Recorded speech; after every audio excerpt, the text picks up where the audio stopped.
Chapter 101, Checkpoint. Lucas and the other team members shook their heads and rejected his offer of cigarettes. They weren't smokers, and the cigarettes might be laced with sedatives or poison. Keene kept the packet of cigarettes in his coverall pocket and took a puff.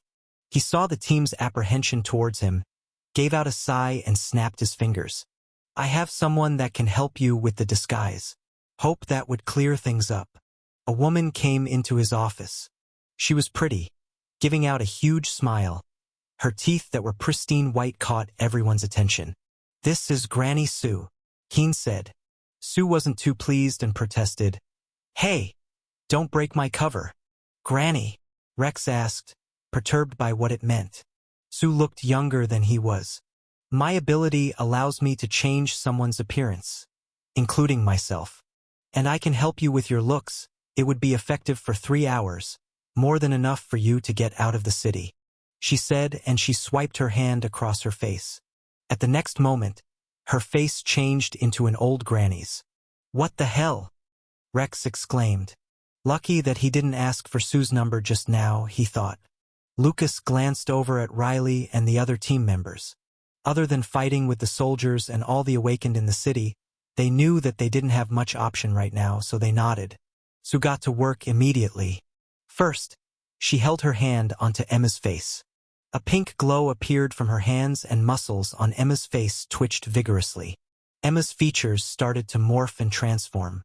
Her eyes turned into different shapes and sizes before settling onto an almond-shaped brown eye, which was vastly different from her original big round green eyes. Her lips thinned and her cheeks turned higher. "There you go.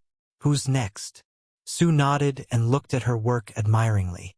"Make me look better and with more style." Rex stepped up and said. Emma rolled her eyes at him, a trait unchanged from her face transformation. Sue then got to work. In the end, Rex looked like a feminine-looking pop star. He frowned when he saw his face using his phone's front camera. "It's the style in Rage right now, and that's what you wanted," Sue said and shrugged her shoulders. Rex knew she was right and grumbled to himself. Lucas was changed into a middle-aged man with blonde hair and blue eyes. His features looked more accentuated. Soon, Sue had transformed everyone's face into something unrecognizable from what they'd looked like earlier. "Here are IDs for you." Keene handed them IDs with different names and different ability levels. They were authentic IDs that were sold to Keene by Desperate Awakened. So, there wouldn't be any issues getting out of the city with these. Lucas looked at the ID and immediately memorized the information on the ID that he had. The other team members also did the same. "And if you are ready, time to make our way to the checkpoint before it gets dark," Keene said, and he led them to the car park. They got onto 2 armored vans and drove off in the direction of the checkpoint. At the checkpoint, soldiers yawned and tried to keep themselves awake. It was lull time, and their arms were strewn around all over the place. There was still an hour or so before the awakened teams who went out got back after a day of clearing the demonic beasts. Some of them were surprised when they saw 2 armored vans approaching. But they let down their guard again when they saw it was Keene. "Well, what are you up to again?" "The usual?" One of the soldiers approached the front armored van and asked Keene. Keene gave him a packet of cigarettes and said, "Yes, the usual. Apparently, some bastards have some fetish for demonic beast meat. These rich, crazy dudes are wild. Wish I could be one of them," the soldier said jokingly and took a glance at those in the armored van. He raised his phone and tried to match those in the armored van with the picture of those wanted by the governor. None of them looked remotely the same. "All right, go register with your ID," he said and gestured Keene to drive on. The armored van with Harrianto driving drove forward. The soldier glanced at those inside and checked with his phone. When he confirmed none of them looked anything familiar, he waved them off. They got down from the armored van and passed their IDs given by Keene over to the soldiers manning the checkpoint counters. There weren't any alerts given and they were allowed to proceed. Lucas thought that it was ironic that the soldiers' slack attitude would turn out to be helping him get out of the West Battle Administration area. Back then, when he first saw their attitude, he wasn't too impressed. After the armored vans got out of the wall and traveled for 10 miles, they alighted from the armored van. Keen would drive back with one of the armored vans, leaving Lucas and the others to travel in the other armored van. "Thank you so much, Keen." Dr. Uva was grateful and thanked Keen before he drove off. "It was always a pleasure to do business with you," Keen replied and waved goodbye with his cigarette in his fingers. Haryanto then drove the armored van deeper into the woods covered in snow. Inside the van, Riley made a call to Rodney. "Rodney, we are out of the city now. Where can you pick us up?" Riley asked when Rodney picked up the call. Riley heard Rodney's chair creak as he sat up straight. "I've surveyed the map, and the only clearing big enough for the plane to land is at the clearing next to the Jewel Lake. The plane should arrive in 4 hours' time. Be there in time or it will have to leave after half an hour. I'll send you the coordinates after the call," Rodney said, and Riley ended the call. Ding. Immediately he received the map and the coordinates of where the clearing was. Lucas came over and had a look. He frowned as Jewel Lake was located in an area marked red. During the show, the host had presented them the map and marked it as the area where high-tiered demonic beasts roamed. Chapter 102 Wind Apes. "We will have to get there in 4 hours' time. The plane can only wait for half an hour." Riley briefed everyone on the plan and all of them frowned. "4 hours' time, that would be nighttime by then," Emma said with a worried look. "That's not our only worry, as the destination is in the area where high-tiered demonic beasts roam," Lucas said, and the other team members looked even more worried. They might have to fight through low, mid, and high-tiered demonic beasts to get home. All of them glanced over at Lucas. He was the only one among them to be able to handle high-tiered demonic beasts. Their success depended a lot on him. Lucas gave out a sigh, pointed to his insignia and said, "We are a team, remember." He wasn't about to let Riley, Emma, Rex, and Haryanto get stuck out here. After all, they were the ones who accepted him and gave him a new start. His journey to become stronger wasn't as lonely with them around. Margaret can help. She was one of the best healers in West Battle Administration area before she chose to live a much more peaceful life. Dr. Uva said, and Margaret nodded her head. "We definitely can use some help," Lucas said, and he glanced over at Riley. After so many battles, he thought that it would be great if the team had a healer and it would be perfect. Riley nodded at him as Riley also had the same idea. This time, if it wasn't for Margaret after the battle with the Shadow Lotus, some of them might have already perished. And he would be in such pain and sadness if that were to happen. "Hang on tight," Haryanto suddenly shouted, and the armored van took a sharp turn as it skidded. The terrain had changed, and the snowy surface was now covered with ice. Bang! The armored van crashed through the ice surface as it tumbled. Lucas quickly held onto Dr. Uva and Margaret, covering them from the knocks. He could see the sky turned into ice and back to the sky again through the small window slit of the armored van. The armored van had landed on its side. "Everyone all right? We have to get the armored van back upright," Haryanto said as he released the safety belt. Luckily, no one was hurt from this and they got out of the armored van. Cold wind raged outside of the armored van. Visibility was low as it brought along with it snow and white mist in the air. Lucas and Rex got to the side of the armored van, squatted down and held onto the edge of the armored van. Bladder. Before Lucas could lift the armored van up, warm blood splattered onto him from behind. Haryanto was nailed to the ice surface by a long and thin ice needle. The ice needle was around 1 inch in diameter and 70 inches long. Strangely, it was durable enough and didn't break when Haryanto tried to break free from it. "There's something out there," Lucas shouted, and he held onto the ice needle. He yanked at the ice needle, and this time, with his enormous strength, the ice needle broke into pieces. Thud! Another ice needle shot at Lucas, and it missed, plunging into the armored van behind him. The armor on the van wasn't tough enough for the ice needle. Margaret quickly went over and healed Haryanto's wound. "Spread out," Lucas said, and the team spread out in a line. They needed to be able to spot where the ice needles were coming from. The next moment, an ice needle shot at Emma. She dodged it by mere inches. "Over there." Rex pointed at something that looked like an insect in front of him. It looked like a water strider, but it was abnormally huge, as tall as an adult. Lucas figured it was a mid-tiered demonic beast. Wham! Lucas immediately unleashed 2 lightning strikes at it. The water strider tried to slide away, but the lightning strikes were too fast for it. One of its legs got hit and it broke into pieces. Lucas lunged at it, and he slammed his fist onto the water strider's head. Thud! The shell protecting the water strider's head cracked, making it go into a daze. Lucas then held his palm onto the cracked shell. Flickers of light appeared as lightning gathered. Bladder! He unleashed a lightning strike from close range and the head of the water strider was blown into pieces. Before he could make his next move, Lucas saw 3 shadows approaching him from afar. They stood on 2 legs and had huge forearms. Roar!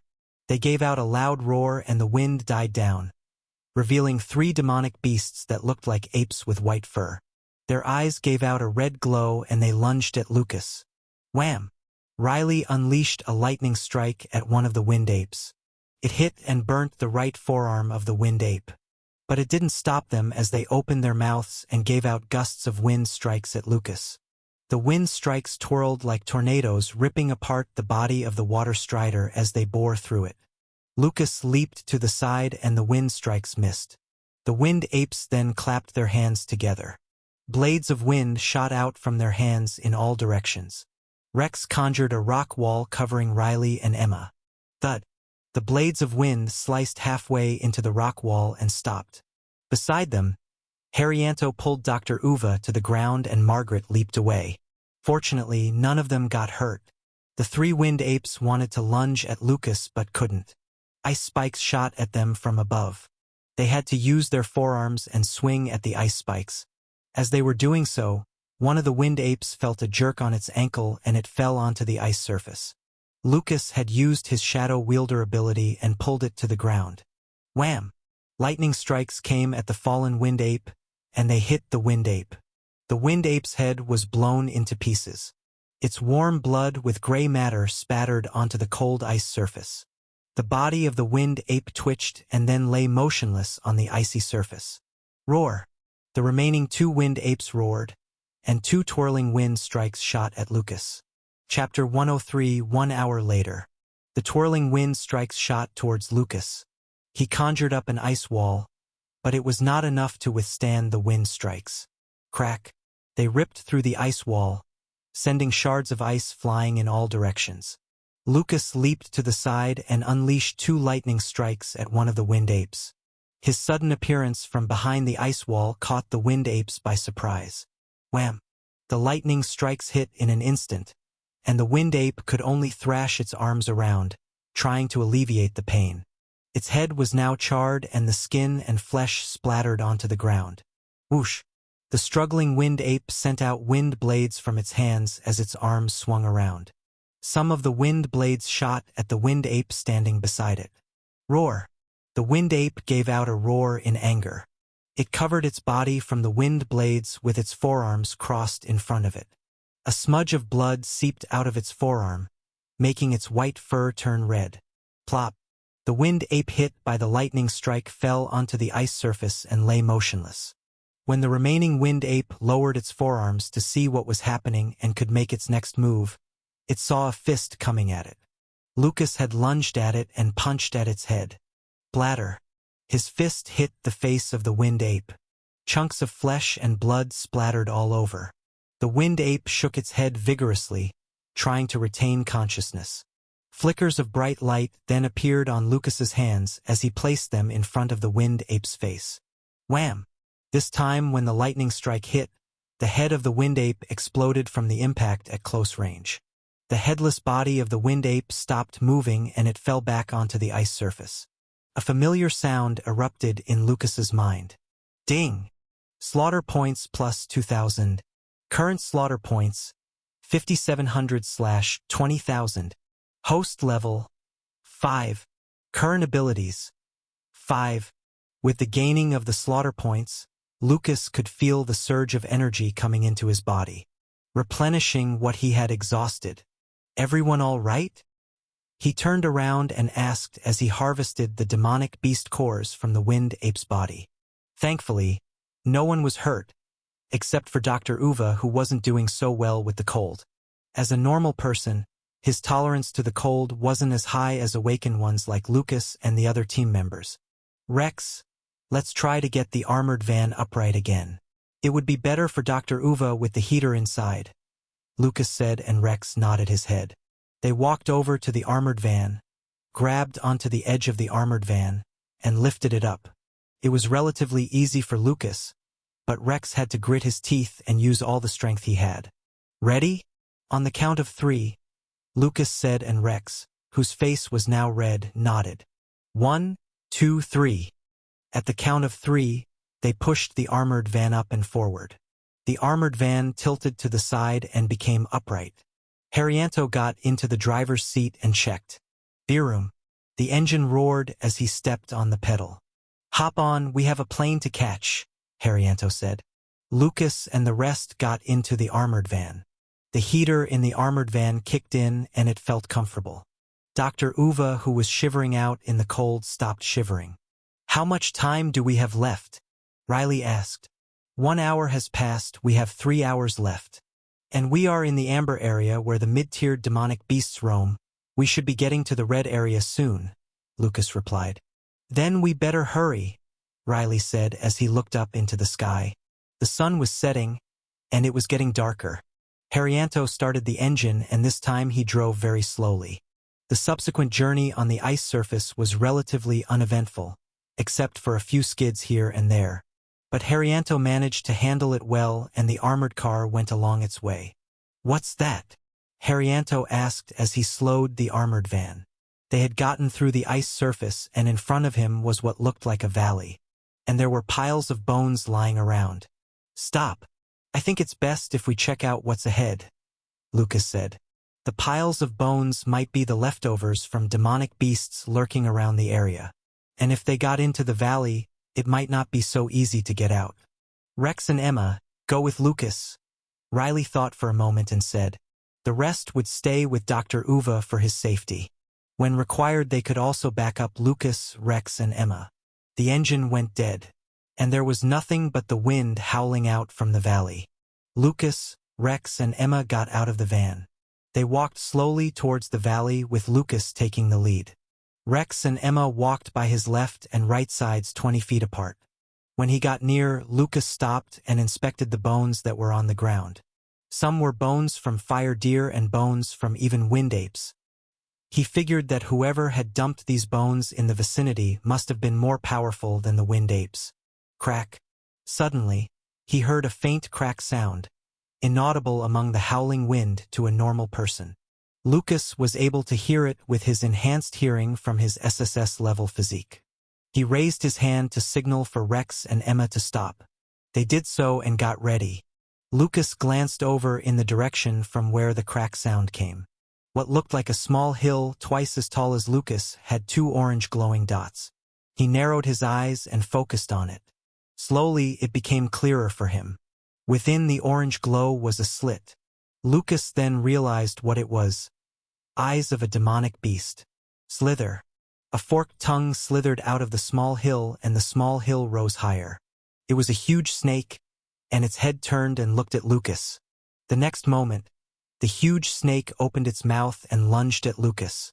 Chapter 104, Jewel Lake. Boom! The huge snake's bite slammed into the ground, kicking up the snow and soil from the ground. Lucas had leaped to the side, dodging the attack from the snake in the nick of time. He raised his hands and pointed them at the huge snake's body. Flickers of bright light appeared as he got ready to unleash lightning strikes at the huge snake. Whoosh! Before he could do so, the body of the huge snake glowed in an amber glow, and its scales lifted up. Hot, glowing lava then spurted out from the scales' openings. Lucas quickly leaped back away from the lava. Rex conjured up a rock wall. The rock wall melted when the lava came into contact with it. Emma then pulled Rex and leaped away from the huge snake. The trees in the surroundings started burning and fell down when the lava latched onto the tree trunks. The lava snake lifted its head again. It looked down at Lucas. Then it opened its mouth and shot out a mouthful of boiling hot lava at Lucas. Wham! Lucas unleashed lightning strikes at the lava coming at him. The lightning strikes hit but couldn't get through the enormous volume of boiling hot lava. They could only manage to create an explosion and made most of the lava splatter outwards away from Lucas. Lucas felt a gust of wind coming at him from the ground. The lava snake had swiped its tail at Lucas's feet, trying to make him fall onto the ground. A rock wall rose from the ground, trying to block the lava snake's tail. But it couldn't stop it. Crack. The rock wall broke into pieces and the lava snake's tail continued its trajectory, until it was stopped by Lucas. Lucas took the opportunity and used his shadow and his hands to hold onto the lava snake's tail. The lava snake tried to break free from Lucas's grip but couldn't. Flickers of bright light appeared from Lucas's hands, and he unleashed his lightning strikes onto the tail of the lava snake. Bladder. The tail of the lava snake broke off from its body.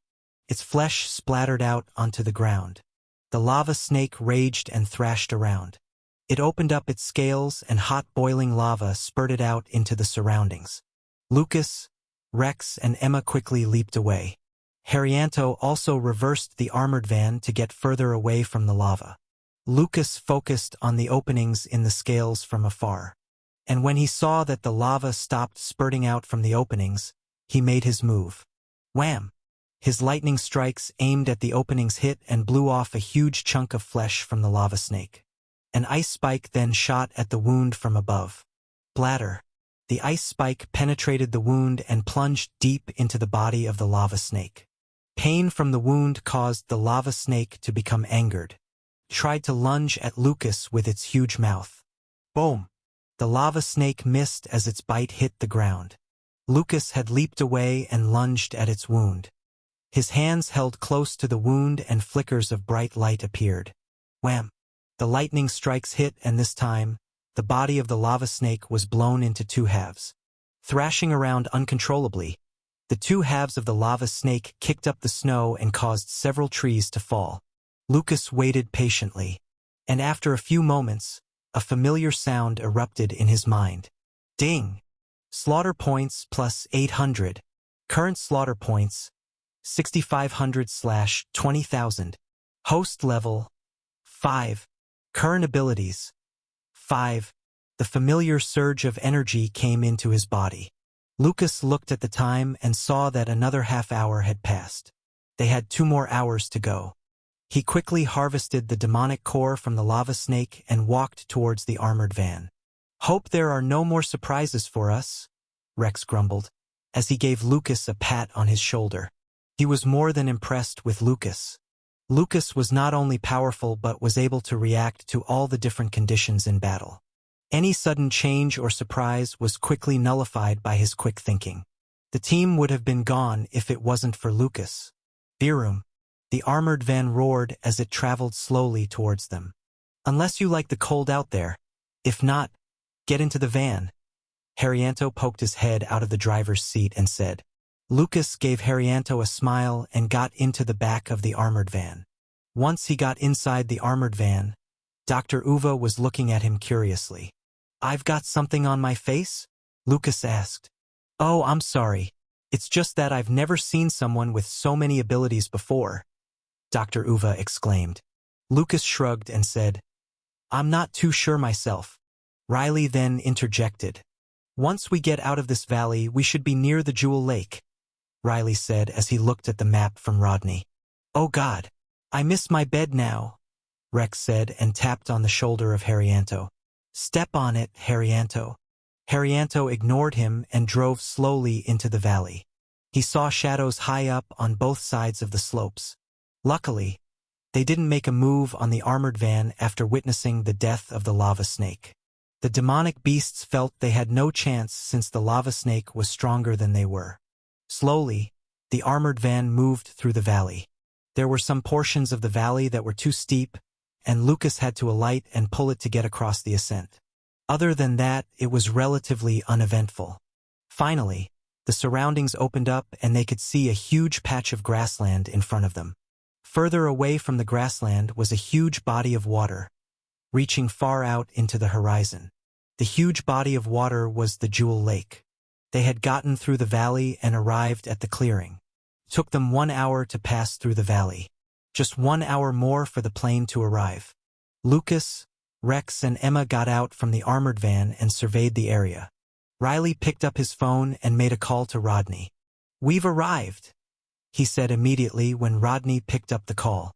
"Plane is on the way," Rodney replied, but stopped when he heard a trembling sound on the other side of the phone. Chapter 105, Undead. "Riley, what's happening?" Rodney asked, but the call was cut off the next moment.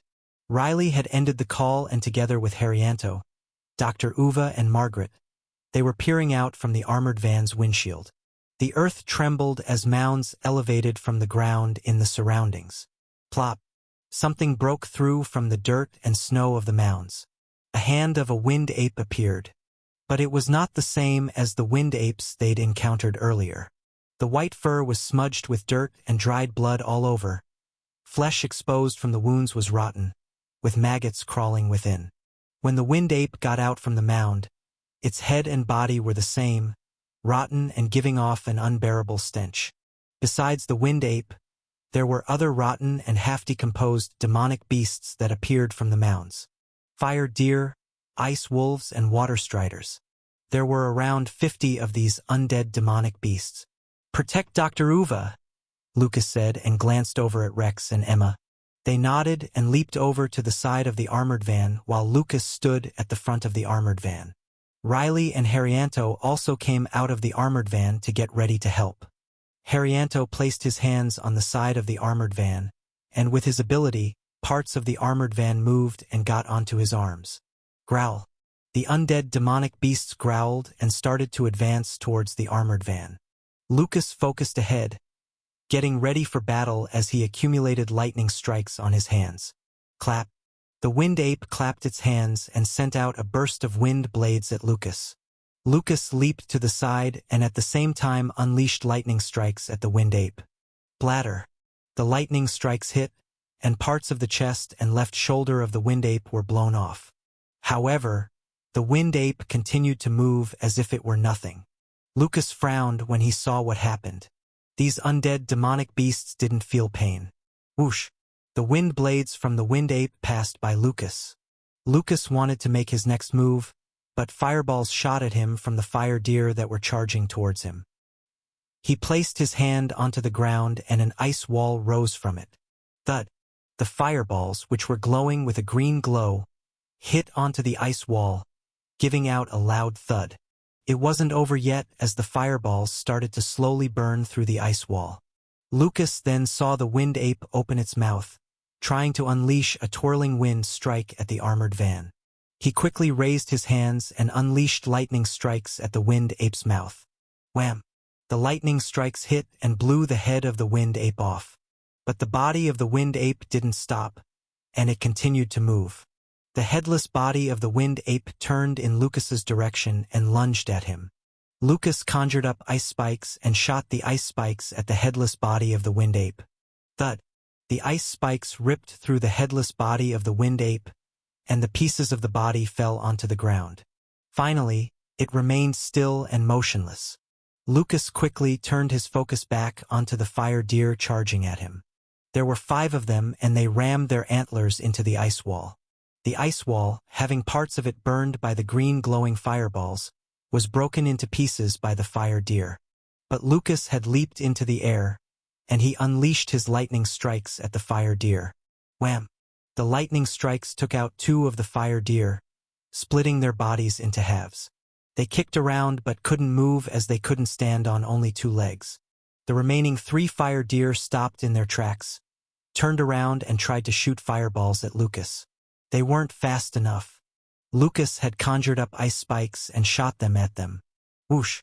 The ice spikes came down at them from above and plunged through their backs, nailing them down onto the ground. He lunged at 2 of them next and with his fists, punched at their heads. His fists hit, plunging through the skin, flesh and bones of the fire deer. For the last fire deer, he held onto the head of the fire deer and yanked it out from the neck. Without their heads, the fire deer kept moving and thrashed around with their legs.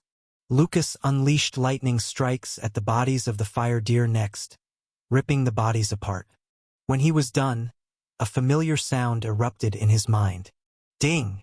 Slaughter points plus 3,500. Current slaughter points 10,000/20,000. Host level 5. Current abilities 5. The familiar surge of energy came into his body. Lucas was pleasantly surprised when he saw the slaughter points he had gained.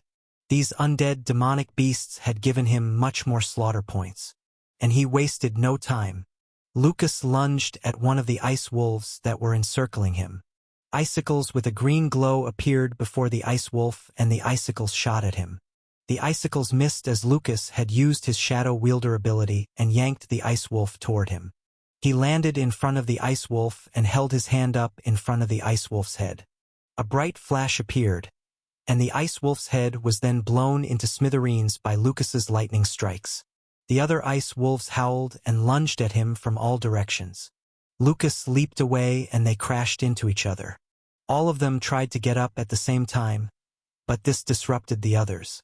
In the end, they were entangled together and couldn't get up. Wham! Wham! Wham! One after another, Lucas expended all of his energy and unleashed lightning strikes at the ice wolves. Soon, there was only a pile of substance, made of flesh and blood from the ice wolves, snow and soil from the ground. He had cleared most of the demonic beasts that were coming for him. Ding! Slaughter points plus 4,000. Current slaughter points 14,000/20,000. Host level 5. Current abilities 5. Lucas had no time to look at the information panel. Things weren't going so well for his teammates. Arg! Let me go! Emma cried out in pain. Chapter 106, Healer. Emma was struck by a fire deer, and its antler had plunged into her waist. She tried her best to blow out poison at the fire deer, but it had no effect on the fire deer as it didn't feel any pain as the poison burned through its skin and flesh. Another fire deer charged at Emma from the side. Crack! A rock wall rose from the ground. Rex, who was on the other side, wanted to hurl a rock spike at the fire deer but couldn't. Two ice wolves lunged at him, trying to take a bite at both of his wrists. They succeeded, and their fangs created cracks on the rocks covering Rex's body. Wham! Riley unleashed a lightning strike at one of the ice wolves, and it split the body of the ice wolf into halves. However, the upper body of the ice wolf didn't let go, and its fangs crunched through the rock covering Rex's wrist. Arg! Blood dripped onto the ground as Rex swung his arms, trying to get the ice wolf off his wrist. It was no use. Haryanto tried to aim at the ice wolf but couldn't with Rex flailing his arms. Keep still, Haryanto shouted. Rex stopped and Haryanto shot a plasma shot at the ice wolf. Bladder. It hit one of the ice wolves and continued its trajectory, taking out the other one at the same time. But it was no time for any breather as more ice wolves came at Rex. Lucas lunged at the fire deer that was now shaking its head, trying to cause more damage to Emma's wound. Bladder. His punch ripped the body of the fire deer apart, and he grabbed onto the antler of the fire deer and broke it with his hands. The upper body of the fire deer dropped onto the ground. Lucas lifted his foot and stomped on its head. His foot crushed the head of the fire deer, and it was smashed into a mangled mass of rotten flesh and cracked bones. Go find Margaret, Lucas shouted and turned toward the other fire deer coming at him from the side. Emma wanted to stay and help, but the loss of blood had made her feel giddy. She knew that she had to stop the bleeding and heal herself. Clonk.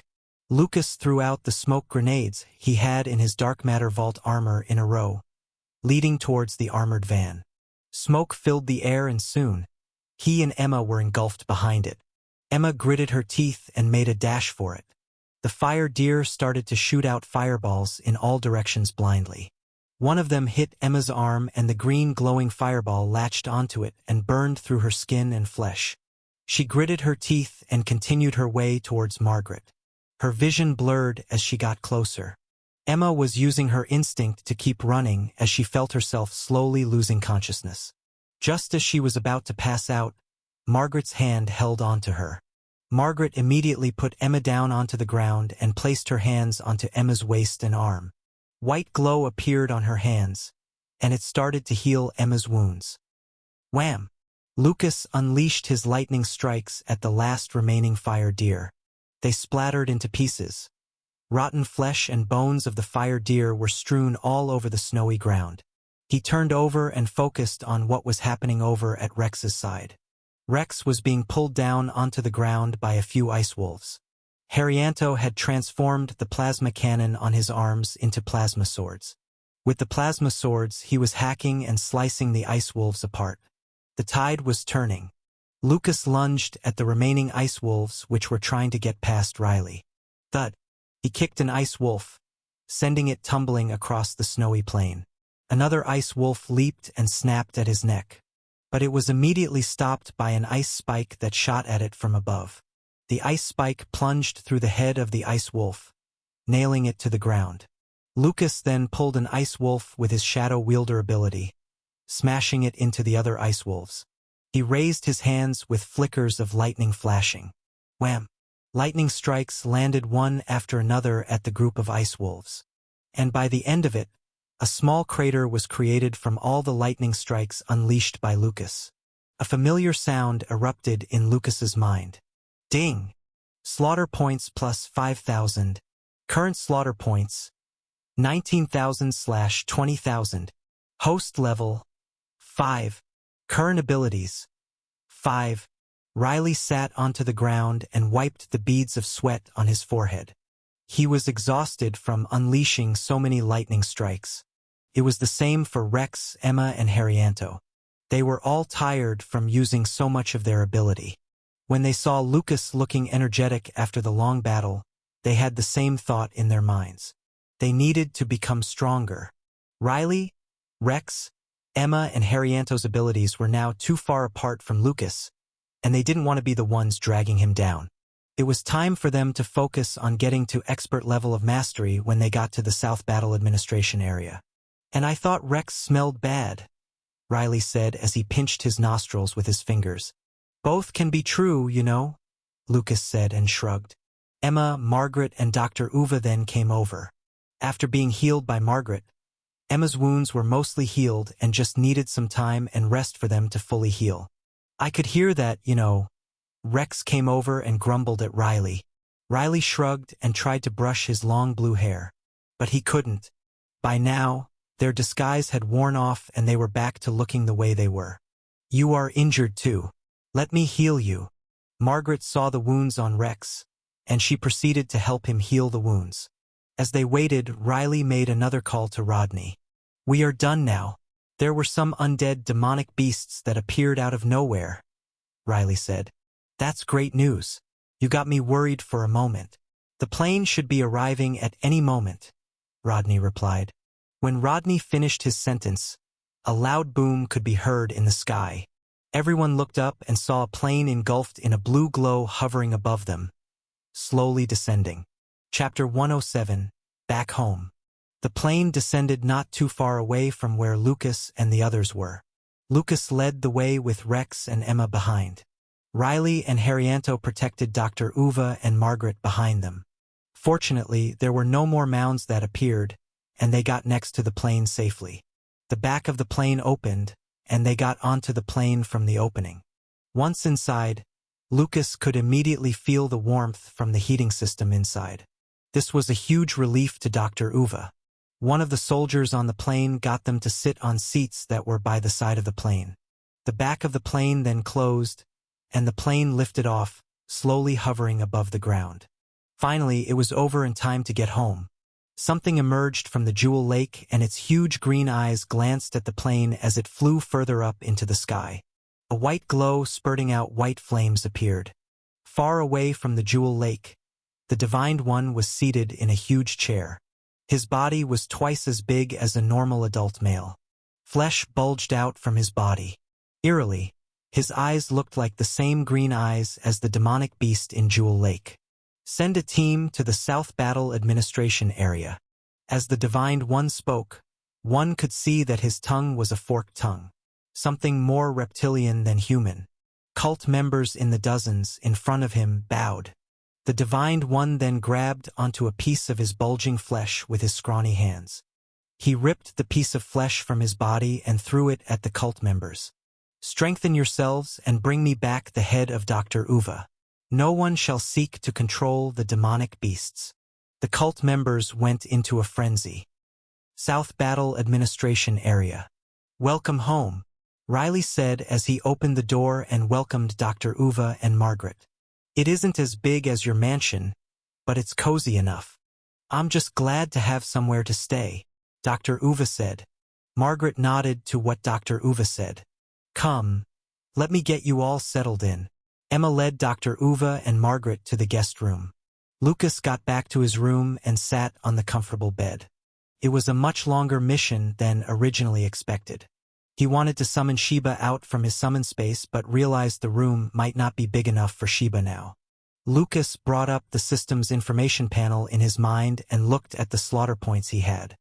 He could level up to the next level soon, or he could upgrade his 4 other abilities to adept level of mastery right away. Being so close to leveling up made him decide to wait for it. His abilities had served him well so far. "Time for some supper." Emma's voice broke his thoughts and Lucas went down to the dining area. The other team members were already there, including Dr. Uva and Margaret. The sumptuous meal Emma whipped up looked incredible to everyone after having energy bars for so long. There was bread, hot soup, roasted chicken, and some burgers with fries. Lucas sat down and everyone started to feast on the food. "So, Dr. Uva, do you have any idea on where you can continue your research?" Lucas asked. Dr. Uva might need some equipment to continue his reading of the substance that was in the devices creating the beast horde attack. "My old friend Rodney should be able to arrange something for me," Dr. Uva replied. "Do you have any clues on why the Shadow Lotus and Divine Flame cult want to kidnap and kill you respectively?" Lucas continued asking. Dr. Uva shook his head. He had a small hunch but needed to confirm it with the results from the spectrometer machine. Lucas then glanced over at Riley. They also needed help from Rodney to clear their names, and on top of that, the more rewards for the mission. It was supposed to be a simple one to find Dr. Uva. Yet, it turned out to be something different with Shadow Lotus and the Divine Flame cult coming into the picture. Riley munched on a piece of bread and after he swallowed it, he gave out a sigh and said, "We will have to find the director tomorrow. Enforcement of the law between different battle areas is lax. We'll be safe here in the South Battle Administration area for now. But Peter Lim might apply pressure to the Central Administration soon. It's best for the director to make the first move instead." It was something that Rodney had to help them deal with. "As for the reward, I'll definitely speak to him about it," Riley said and sighed when he tried to brush his long blue hair but couldn't. Everyone nodded and enjoyed their meal. They understood that sometimes the battle is not with your fists, and those are the toughest battles to win. Igor's face lit up with anticipation. When Ashen, Leroy, and Risa came back with injuries, he was delighted. It was a bonus to him when he saw Ashen with one of his arms cut off. In front of him was Ashen lying on a metallic platform. Mechanical surgical arms rose and gave out a whirling sound. Leroy, who was standing in the corner of the room, twitched his nose and yawned. Risa, who was quietly standing beside him, had a new mechanical body. Rubbing his hands, Igor pressed some buttons and the mechanical surgical arms started to move. A container popped up from the metal platform. One of the surgical arms reached inside the container and took out a small sample of flesh harvested from Athena. Next, another mechanical arm grabbed a piece of flesh from a demonic beast. These 2 mechanical arms placed the flesh onto Ashen's arm where the rest of it was cut off. Finally, another mechanical arm came and dripped something onto the 2 pieces of flesh. Wobble. Upon contact with the liquid, the 2 pieces of flesh wobbled and entangled with each other. They merged into one and it started to attach onto Ashen's arm. Chapter 108, Fugitives. Veins and bones started growing out from the flesh and expanded. Igor opened his eyes wide and couldn't stop his excitement by going closer to see the process. It was a dream come true for him. Slowly, a new arm and hand had grown back onto Ashen. Flickers of lights could be seen from the hand. Igor quickly pressed another button and a mechanical arm with a syringe plunged it into Ashen's neck. Within moments, Ashen opened his eyes groggily. Is it done? He said when he saw Igor's face popping into his vision. Yes, we are more than done, Igor said and waited for Ashen to get up. His face gleamed with happiness, and he continued, if there are no side effects, then you are the first ever person to have a portion of the First Awakens ability and powers from an Apex-level demonic beast.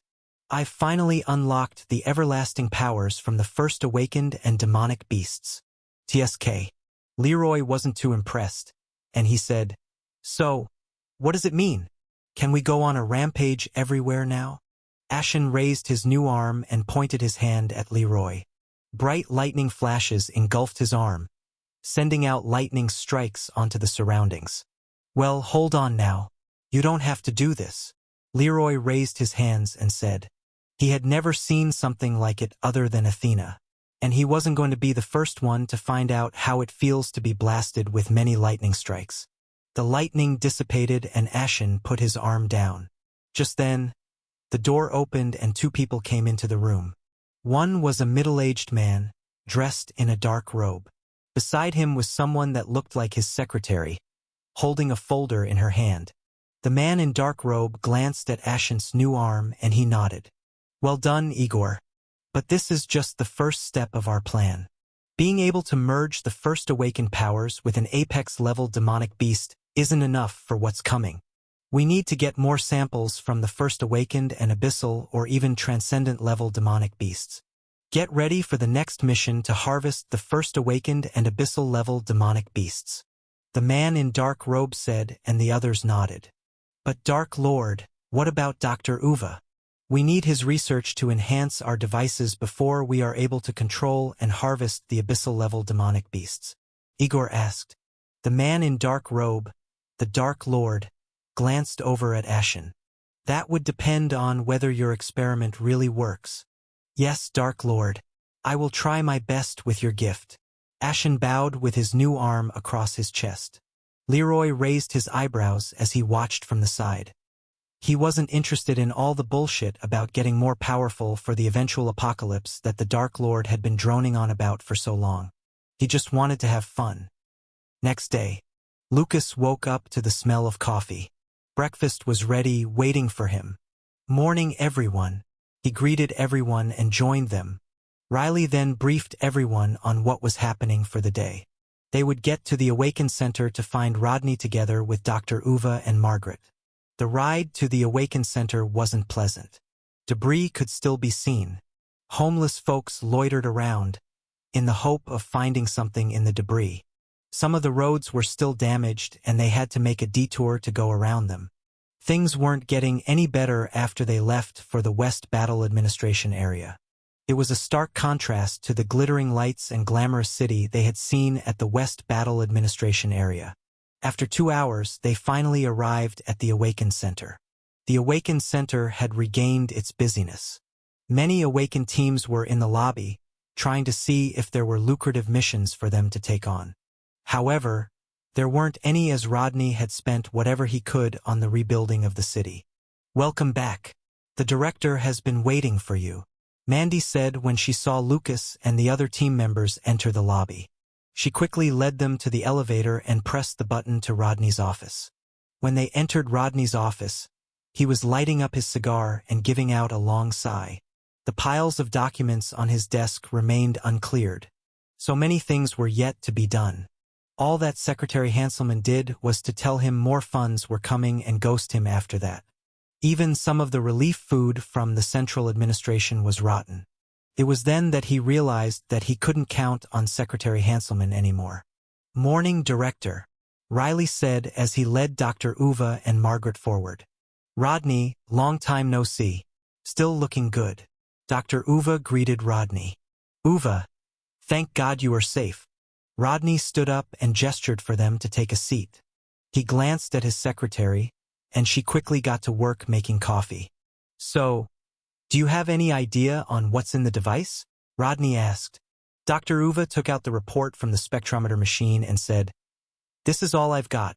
It's most likely blood from a demonic beast, but I need more confirmation. What do you need? Rodney asked. A lab with the following research devices. Dr. Uva said and passed Rodney a piece of paper with a list of all the research devices he needed to do his work. Rodney frowned as the research devices looked alien to him. He only had one person in mind who could help him, Albert. Albert had connections to academia in the university here and in the central administration. But would Albert agree to help? He pondered. I will try my best to see if I can do anything about it. Rodney gave out a long sigh and said. Rodney's secretary came in with a pushcart and she handed everyone a cup of coffee. Riley took a sip of the coffee and said, And the thing about us being fugitives.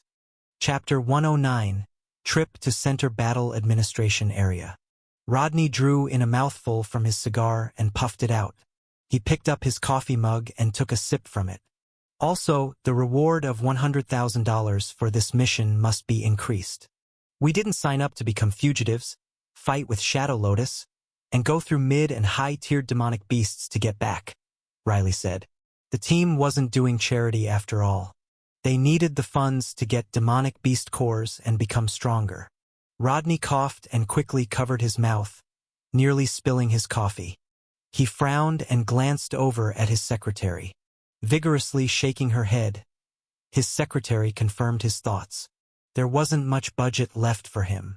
Giving out a long sigh, Rodney pondered for a moment. Finally, a thought went through his mind, and he said, Come with me to the Center Battle Administration. I need all of you to be witnesses and testify against Peter Lim to clear your name. And at the same time persuade our dear Secretary Hanselman to give me the budget for your rewards. It was time for him to go to the Center Battle Administration to create a scene. Rodney would have to take the gamble that the leader would fix it for him. Riley glanced over at the other team members, and they shrugged their shoulders. They knew that Rodney didn't have much choice with what they'd seen on the ground. Roads and debris still needed cleaning up, and some of the homeless were still going hungry. And most importantly, they wanted to clear their names. Lucas also nodded. It would be a great opportunity for him to see and learn about how the Center Battle Administration works.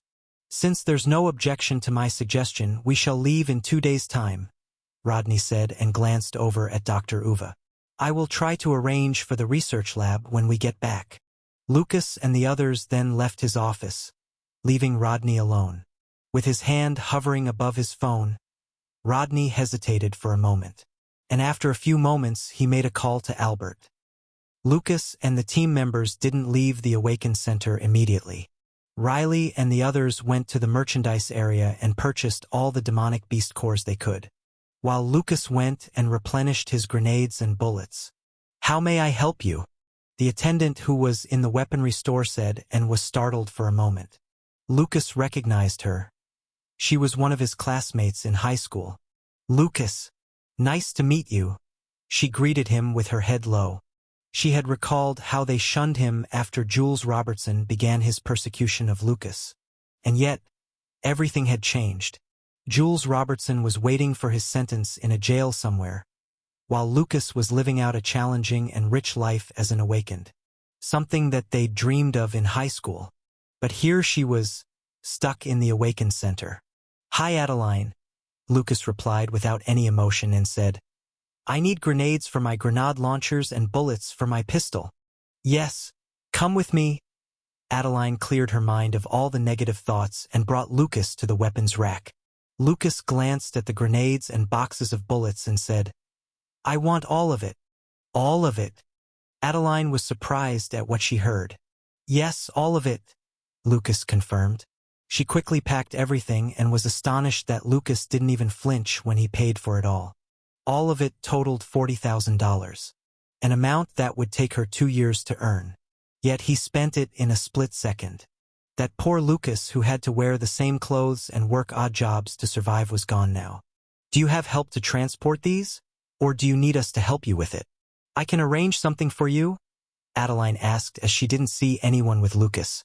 No need for that. I can handle it myself. To her surprise, Lucas picked up a box of bullets and placed it into his dark matter vault armor. And soon, one by one, he had stored all the grenades and bullets into his dark matter vault armor. Adeline could only look on with envy from behind when Lucas left the weaponry store. When they got to the lobby, The awakened teams glanced at them with a weird look while they were leaving. "Should we have a try?"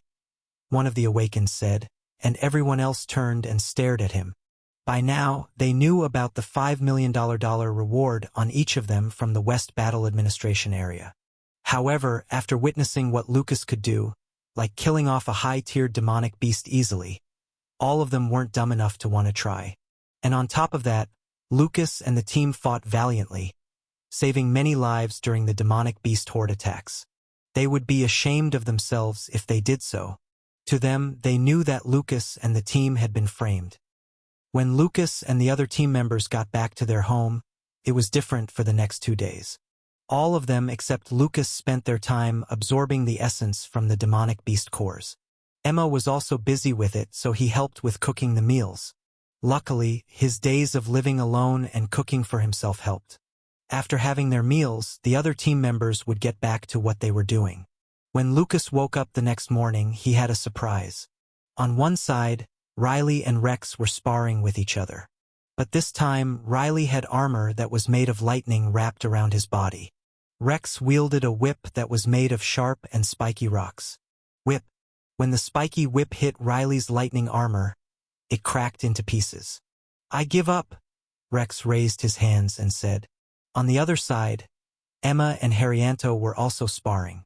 Emma unleashed a net made up of her poison, and it surrounded Harrianto. The net slowly closed in toward Harrianto. Harrianto had full armor made up of mechanical and electronic parts on his body. Boosters from his feet fired off, and Harrianto flew into the air. Compartments with small rockets rose from his shoulders, and they aimed at Emma. "Stop! I give up too!" Emma shook her hands and shouted at Harrianto. They are now at expert level of mastery, allowing them to use their abilities in new forms and with more power. Margaret explained and handed Lucas a cup of coffee. Chapter 110, Benson. "Thanks," Lucas said, and he glanced over at Dr. Uva sitting not far away.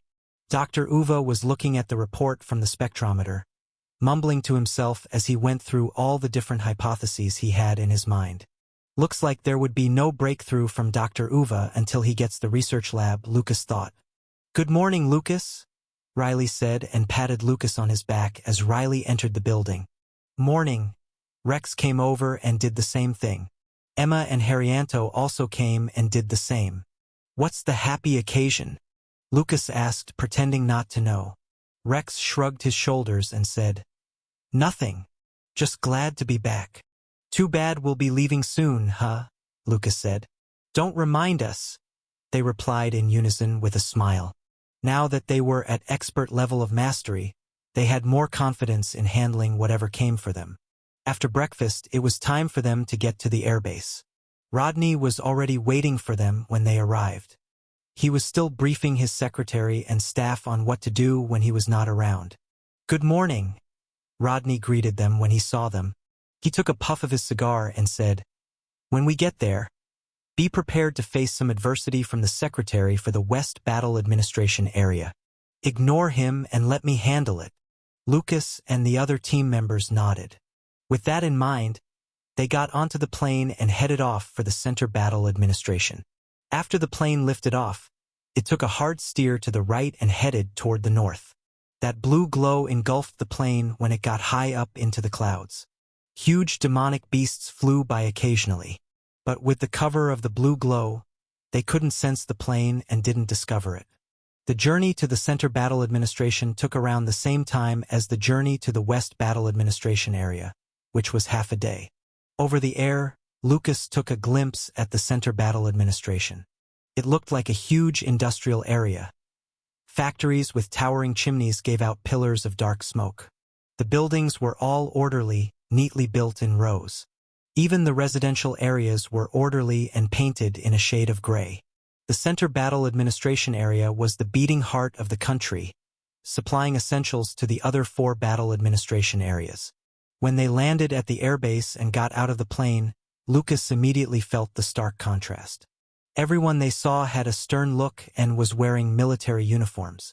It seemed like even though the Center Battle Administration was protected and surrounded by the other 4 battle administration areas, it was the most militarized out of them. Order. Cue one by one. The soldiers at the checkpoint shouted when they saw Lucas and the others approach. They got to a checkpoint each and presented their ID to the soldier. Lucas watched closely as the soldier attending to him looked at his ID and frowned. He saw the soldier typing into the computer, and the soldier stopped moving for a moment when the screen flashed the result. The soldier took a deep breath and turned over to Lucas.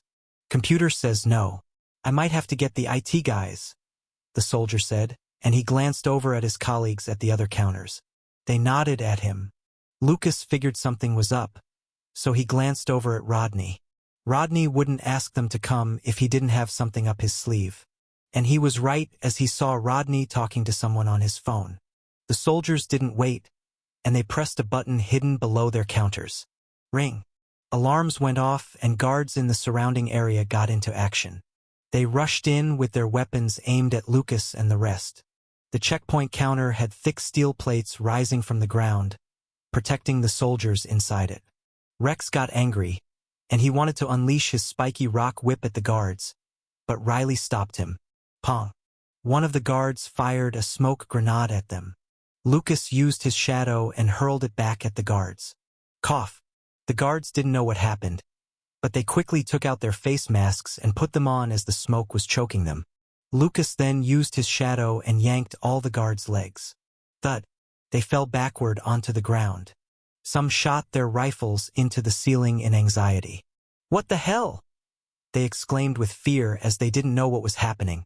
Sirens sounded from afar, and soon, men wearing uniforms that were blue with an insignia of a scale rushed in.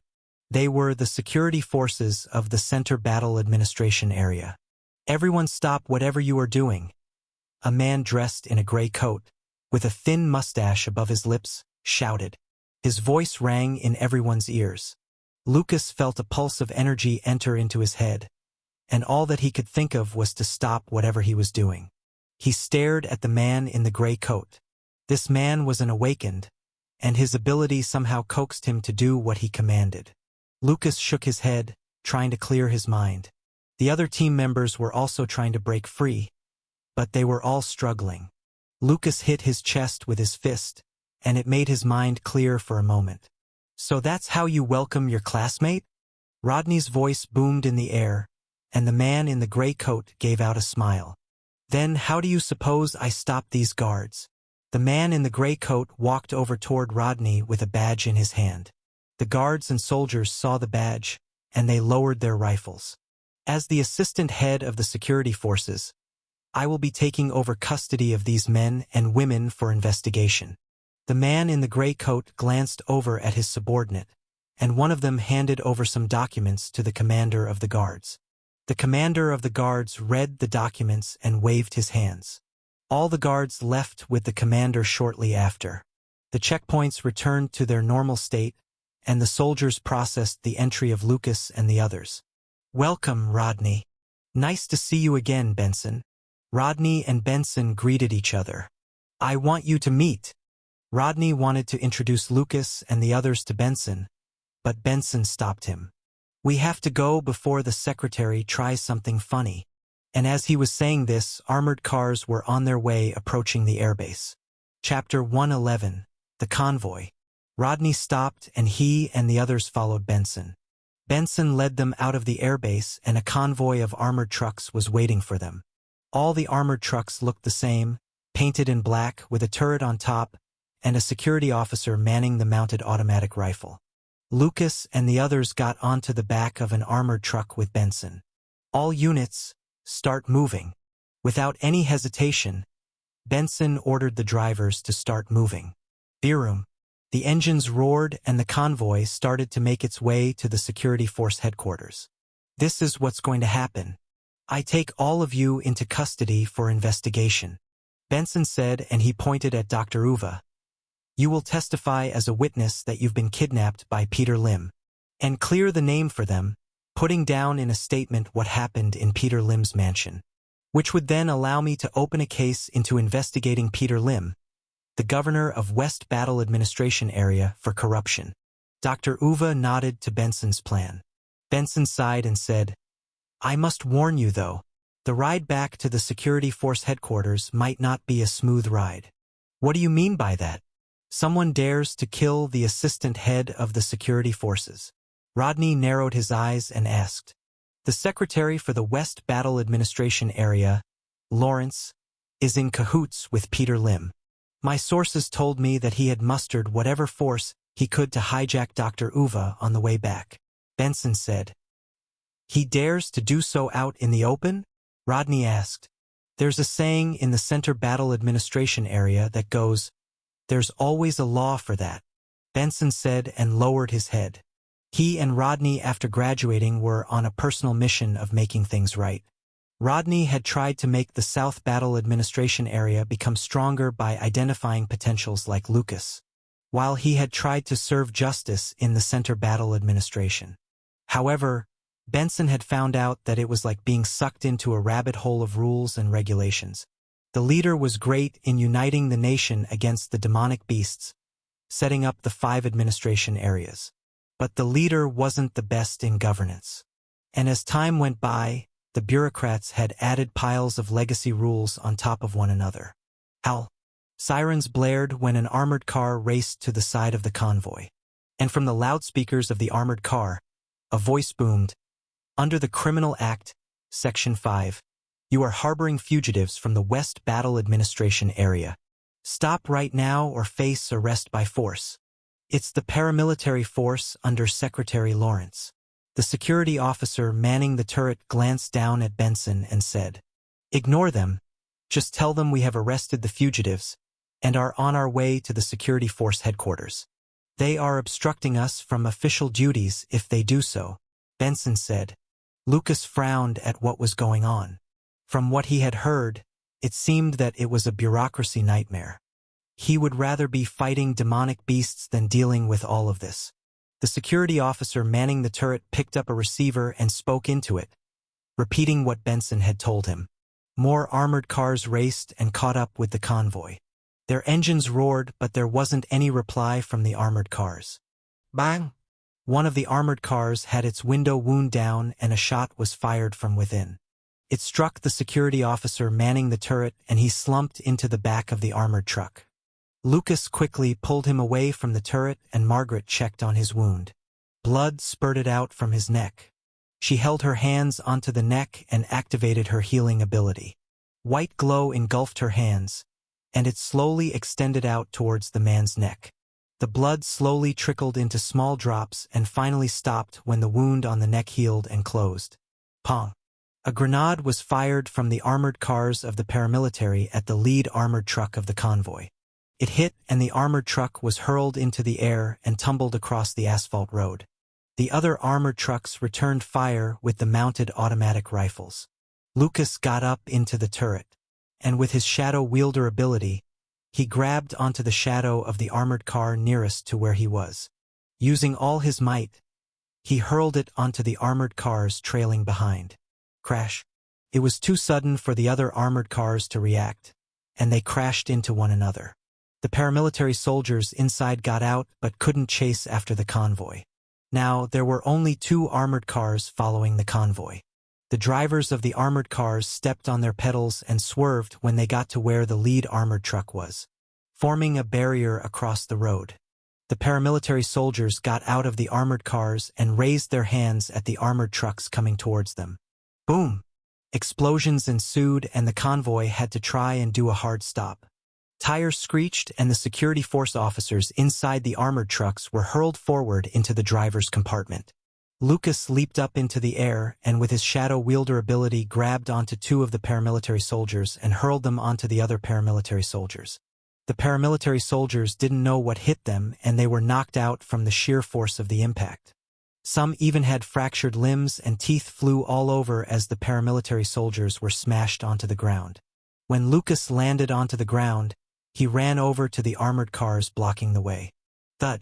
Using his strength, he hurled them to the side of the road like they were made of paper. After he cleared the way, Lucas turned around and motioned for the convoy to continue moving. But before the engines of the convoy roared again, Lucas saw that the surroundings were lit by an amber glow. Boom!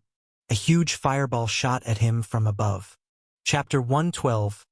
Leaders' Council. Lucas leaped away and the shockwave hurled him towards one of the armored trucks. Thud! He smashed into the front of the armored truck, causing a depression in the reinforced armored steel. Lucas used his hands and held onto the edge of the reinforced armored steel and pulled himself out of the armored truck. A man who was engulfed in flames was standing in front of him. $5 million. The man licked his lips and looked at Lucas. He held his hands upwards. Lucas saw the amber glow again and he used his shadow wielder ability and yanked the man off his feet. Thud! The man fell onto his back and the huge fireball he conjured started to dissipate. Everybody stop! Benson's voice boomed in the air and everyone stopped moving. Lucas felt a tap on his shoulder, and he could move again. He must be one of the awakened after the bounty reward. We better make a move fast before the effect of my ability wears off, Benson said, and Lucas nodded. They got back onto the armored truck and the convoy started to move again. The remaining journey to the security force headquarters was relatively uneventful. It took them another half an hour before reaching the destination. Come with me, Benson said after they alighted from the armored truck.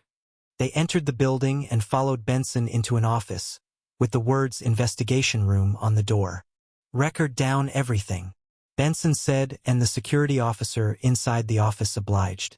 Benson then motioned for Lucas and the others to sit. They did so and he took out a folder. Dr. Uva. What had happened in the West Battle Administration area? Benson asked. Dr. Uva proceeded to tell Benson how he was kidnapped by Peter Lim and how he saw the Shadow Lotus working with Peter Lim. And finally, he told of how Lucas and the team risked their lives to rescue him from Peter Lim. Benson's hand wrote furiously as Dr. Uva spoke. And when he was done, he asked Lucas and the other team members the same question. All of them told him their side of the story. Stop the recording. Benson glanced over to the security officer and said when everyone had said their piece. The security officer stopped the camera, took out the storage card and handed it over to Benson. Now we go to the Leaders' Council for the real battle, Benson said. At this hour? Rodney asked as it was getting late. Benson let out a sigh and said, We have no other choice. Unless you want to fend off awakened teams out for the bounty reward and the paramilitary. And don't worry everyone, I've got an ace up my sleeves. Rodney nodded his head as he knew Benson was right. They got onto another car and made their way to the Leaders' Council. The white building of the Leaders' Council wasn't too far, and they arrived after 10 minutes of travel. Lucas glanced at the white building and the 5 towers standing tall out from the building. This was the first time he was so close to the apex of power.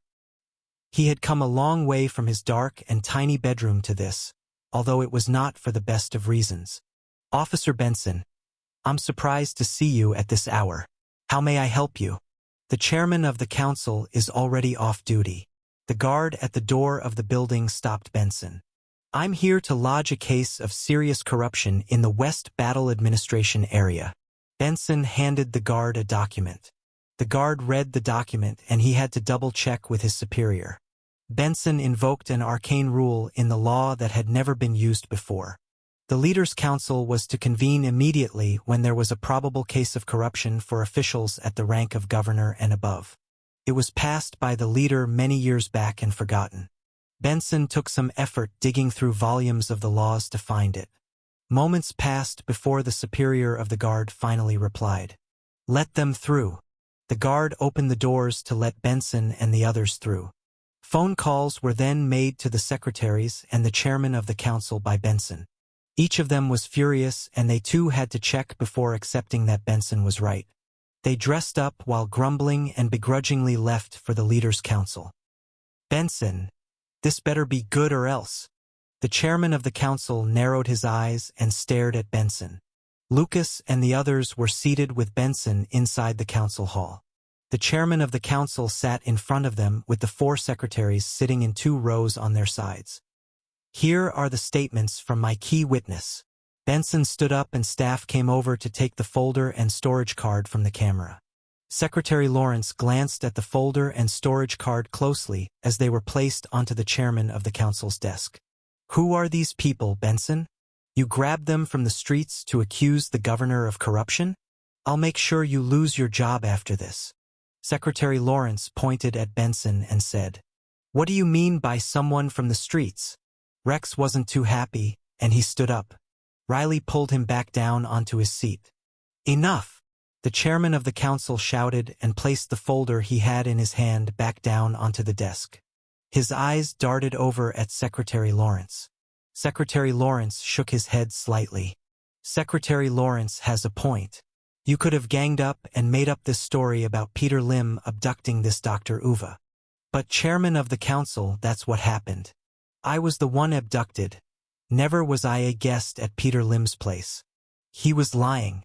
How can you not believe what I've said? Dr. Uva couldn't believe what he heard. You might have had a fallout with him after extorting him for money. Hence, that's the reason why you are trying to accuse him of corruption. Dr. Yui's hands shook from the anger he had, but the rage consumed him, and he couldn't say anything. The next moment, Lucas stood up. Chapter 113. Sherry Abel. Chairman of the council. I suppose you have evidence of the so-called extortion by Dr. Uva? Or perhaps maybe evidence that points to them knowing each other? Lucas refuted, and the chairman of the council was stumped by what he said. The chairman of the council glanced over at Secretary Lawrence. Secretary Lawrence was also lost for words. His face flustered while his eyes darted to the left and right. Beads of sweat started to gather on his forehead. After a few moments of pondering, Secretary Lawrence pointed at Lucas and said, We will find the evidence in due time, and meanwhile, fugitives like you should be locked up and face the consequences. Time for you to make up the so-called evidence, I suppose? Doing a search for Peter Lim and Dr. Uva would show the obvious. There are no results showing any relationship between them. Lucas didn't waver and said, You! Secretary Lawrence was flabbergasted, and he glanced over at the chairman of the council for support. The chairman of the council shook his head as he couldn't think of anything else at the moment. It wasn't good enough for Secretary Lawrence. Chairman of the council, I must remind you that Peter Lim has been more than generous donating to the funds for so many charity and relief funds. It would be a shame that such an outstanding citizen of the West Battle Administration area would be framed and put behind bars, Secretary Lawrence said, and gave a subtle threat to the chairman of the council. Secretary Hanselman frowned as he was also in the gravy train, siphoning off the so-called relief funds and using them to profit from the rebuilding effort. The subtle threat from Secretary Lawrence worked. The chairman of the council announced, due to conflicting evidence and statements from both parties, I hereby decide that these alleged fugitives be put behind bars while investigations are being carried out. Every false accusation shall not be forgotten when the investigations conclude. It was then time for Benson to stand up and play his ace card. I object, Chairman of the Council, he said and glanced over at Secretary Lawrence. I've got someone who can help to verify the validity of Dr. Yui's statement. The chairman of the council swallowed a mouthful of saliva as he knew what that meant. Secretary Lawrence knew it was all over for him. There was only one person who could do what Benson had said. The assistant to the leader, Sherry Abel, the only person in Center Battle Administration with SSS-level cognitive dominion ability. She could verify easily from Dr. Yui's mind whether he was lying. And the chairman of the council and Secretary Lawrence wouldn't dare to accuse her of being in cahoots with Benson. It would mean going against the leader himself. Worse of all, it also meant that Benson now had the support from the leader. Benson had been a nuisance to them for a very long time, trying to revamp the judicial and stop corruption. The leader had been hands off the daily operations for a very long time, due to him needing plenty of rest time. Both the chairman of council and Secretary Lawrence wouldn't want this arrangement to be broken. But with this, it meant that the leader thought it was time for a change. Thoughts raced through their minds, but nothing came up. It was a total blank for them. Fear and anxiety had gotten to them. Clonk. Their hearts sank when they heard the sound of high heels echoed in the corridor outside the council hall. It got louder and the door to the council was opened. A lady in her 30s, wearing a black skirt and white blouse, entered the council hall. Her hair was tied up in a ponytail, and her sharp eyes behind her spectacles stared at the chairman of the council. "Assistant Sherry, what brings you here?" the chairman of the council said, and gave her an awkward smile. Sherry, on the other hand, wasn't in such a mood. "Cut the formalities. I'm here under the instructions from the leader to assist Officer Benson." Her reply confirmed the chairman of the council's speculation, and he nearly slumped from his seat. It took him much effort to steady himself. "Nice to meet you, Dr. Uva." Assistant Sherry walked over to Dr. Uva and greeted him. "It wouldn't take too long, but bear with it. Try not to resist so that it would be easier on you," she said, and Dr. Uva nodded his head. He was eager to clear everyone's name and let the truth be known. Never in his mind had there been someone so shameless like the chairman of the council and Secretary Lawrence. It was an eye-opener for him. Sherry placed her hands on Dr. Yui's head and closed her eyes. A brown glow appeared from her hands, and it darted into Dr. Yui's head. Imageries of what appeared like holograms appeared in front of her. It showed how Dr. Uva was abducted from his place. Then Peter Lim appeared, forcing Dr. Uva to help with some research. Then the Shadow Lotus members appeared. Ahen, Leroy and Risa were there with Peter Lim in the room. Next, Lucas and the other members appeared to help rescue Dr. Uva from Peter Lim and the Shadow Lotus. The chairman of the council and Secretary Lawrence's mouths opened wide as they had no excuses now. Secretary Lawrence secretly took out his phone, trying to message Peter Lim and the governor of the West Battle Administration area. To his horror, he realized that he couldn't move his hands when he wanted to click on the send button. His hands involuntarily placed the phone onto the desk in front of him. Someone was controlling his hands. He glanced over at Assistant Sherry, thinking that it might be her. But it wasn't, as she was focused on going through Dr. Yui's memories. Lucas had used his Shadow Wielder ability to do so. He pointed at Secretary Lawrence and said, "He is trying to inform Peter Lim." He had been focused on what the chairman of the council and Secretary Lawrence were doing all along with his enhanced eyesight and hearing. Benson walked over and picked up the phone and glanced at the message. Chapter 114, Meeting the Leader. Benson turned over and stared at the head of the council. The head of the council quickly raised his hands into the air, showing that he wasn't trying anything funny. He wasn't about to be apprehended by Benson with force. "Thank you, Dr. Uva." After Assistant Sherry was done, she thanked Dr. Uva and glanced over at the head of the council. "I think you know what to do next. The leader wants you to revoke their wanted status," she said, and motioned her arms at Lucas and the others. "Keep quiet about Peter Lim and the governor. There will be investigations on them soon. In the meantime, you, the head of the council and Secretary Lawrence, shall be under the custody and investigation of Officer Benson." Assistant Sherry. "But..." The head of the council wanted to protest, but he resigned to his fate. "No way. I want to see the leader. This is blasphemy." Secretary Lawrence, on the other hand, wasn't about to go down without a fight. He tried to grab onto Benson's neck but missed. Benson, as an awakened, was much faster and stronger than he was. Thud. As Benson dodged backwards, he raised his leg and gave Secretary Lawrence a side kick. The kick landed on Secretary Lawrence's ribcage on the side, and it sent him tumbling through the council hall. Secretary Lawrence lay unconscious on the ground as guards rushed in and pointed their weapons at him and the head of the council. The head of the council issued an order, absolving Lucas and the others of their wanted status. After that, both the head of the council and Secretary Lawrence were taken away by Benson's men. Everyone felt a sense of relief now that they had cleared their names. "I knew I could always count on you," Rodney said, and placed his hands on Benson's shoulder. Benson squirmed and brushed his hands off his shoulder. "You should know I hate it when someone does that," Benson said as he took out his handkerchief and wiped his shoulder. "Some things never change, huh?" Rodney shook his head and said. He then glanced at Secretary Hanselman as he had some scores to settle with him. "Secretary Hanselman, I suppose you aren't with them?" Rodney asked. "Me? No. How is that possible?" Secretary Hanselman's face jiggled as he spoke and tried to stay calm. He could feel Assistant Sherry's eyes staring at him. You know, I think my accountant made a mistake.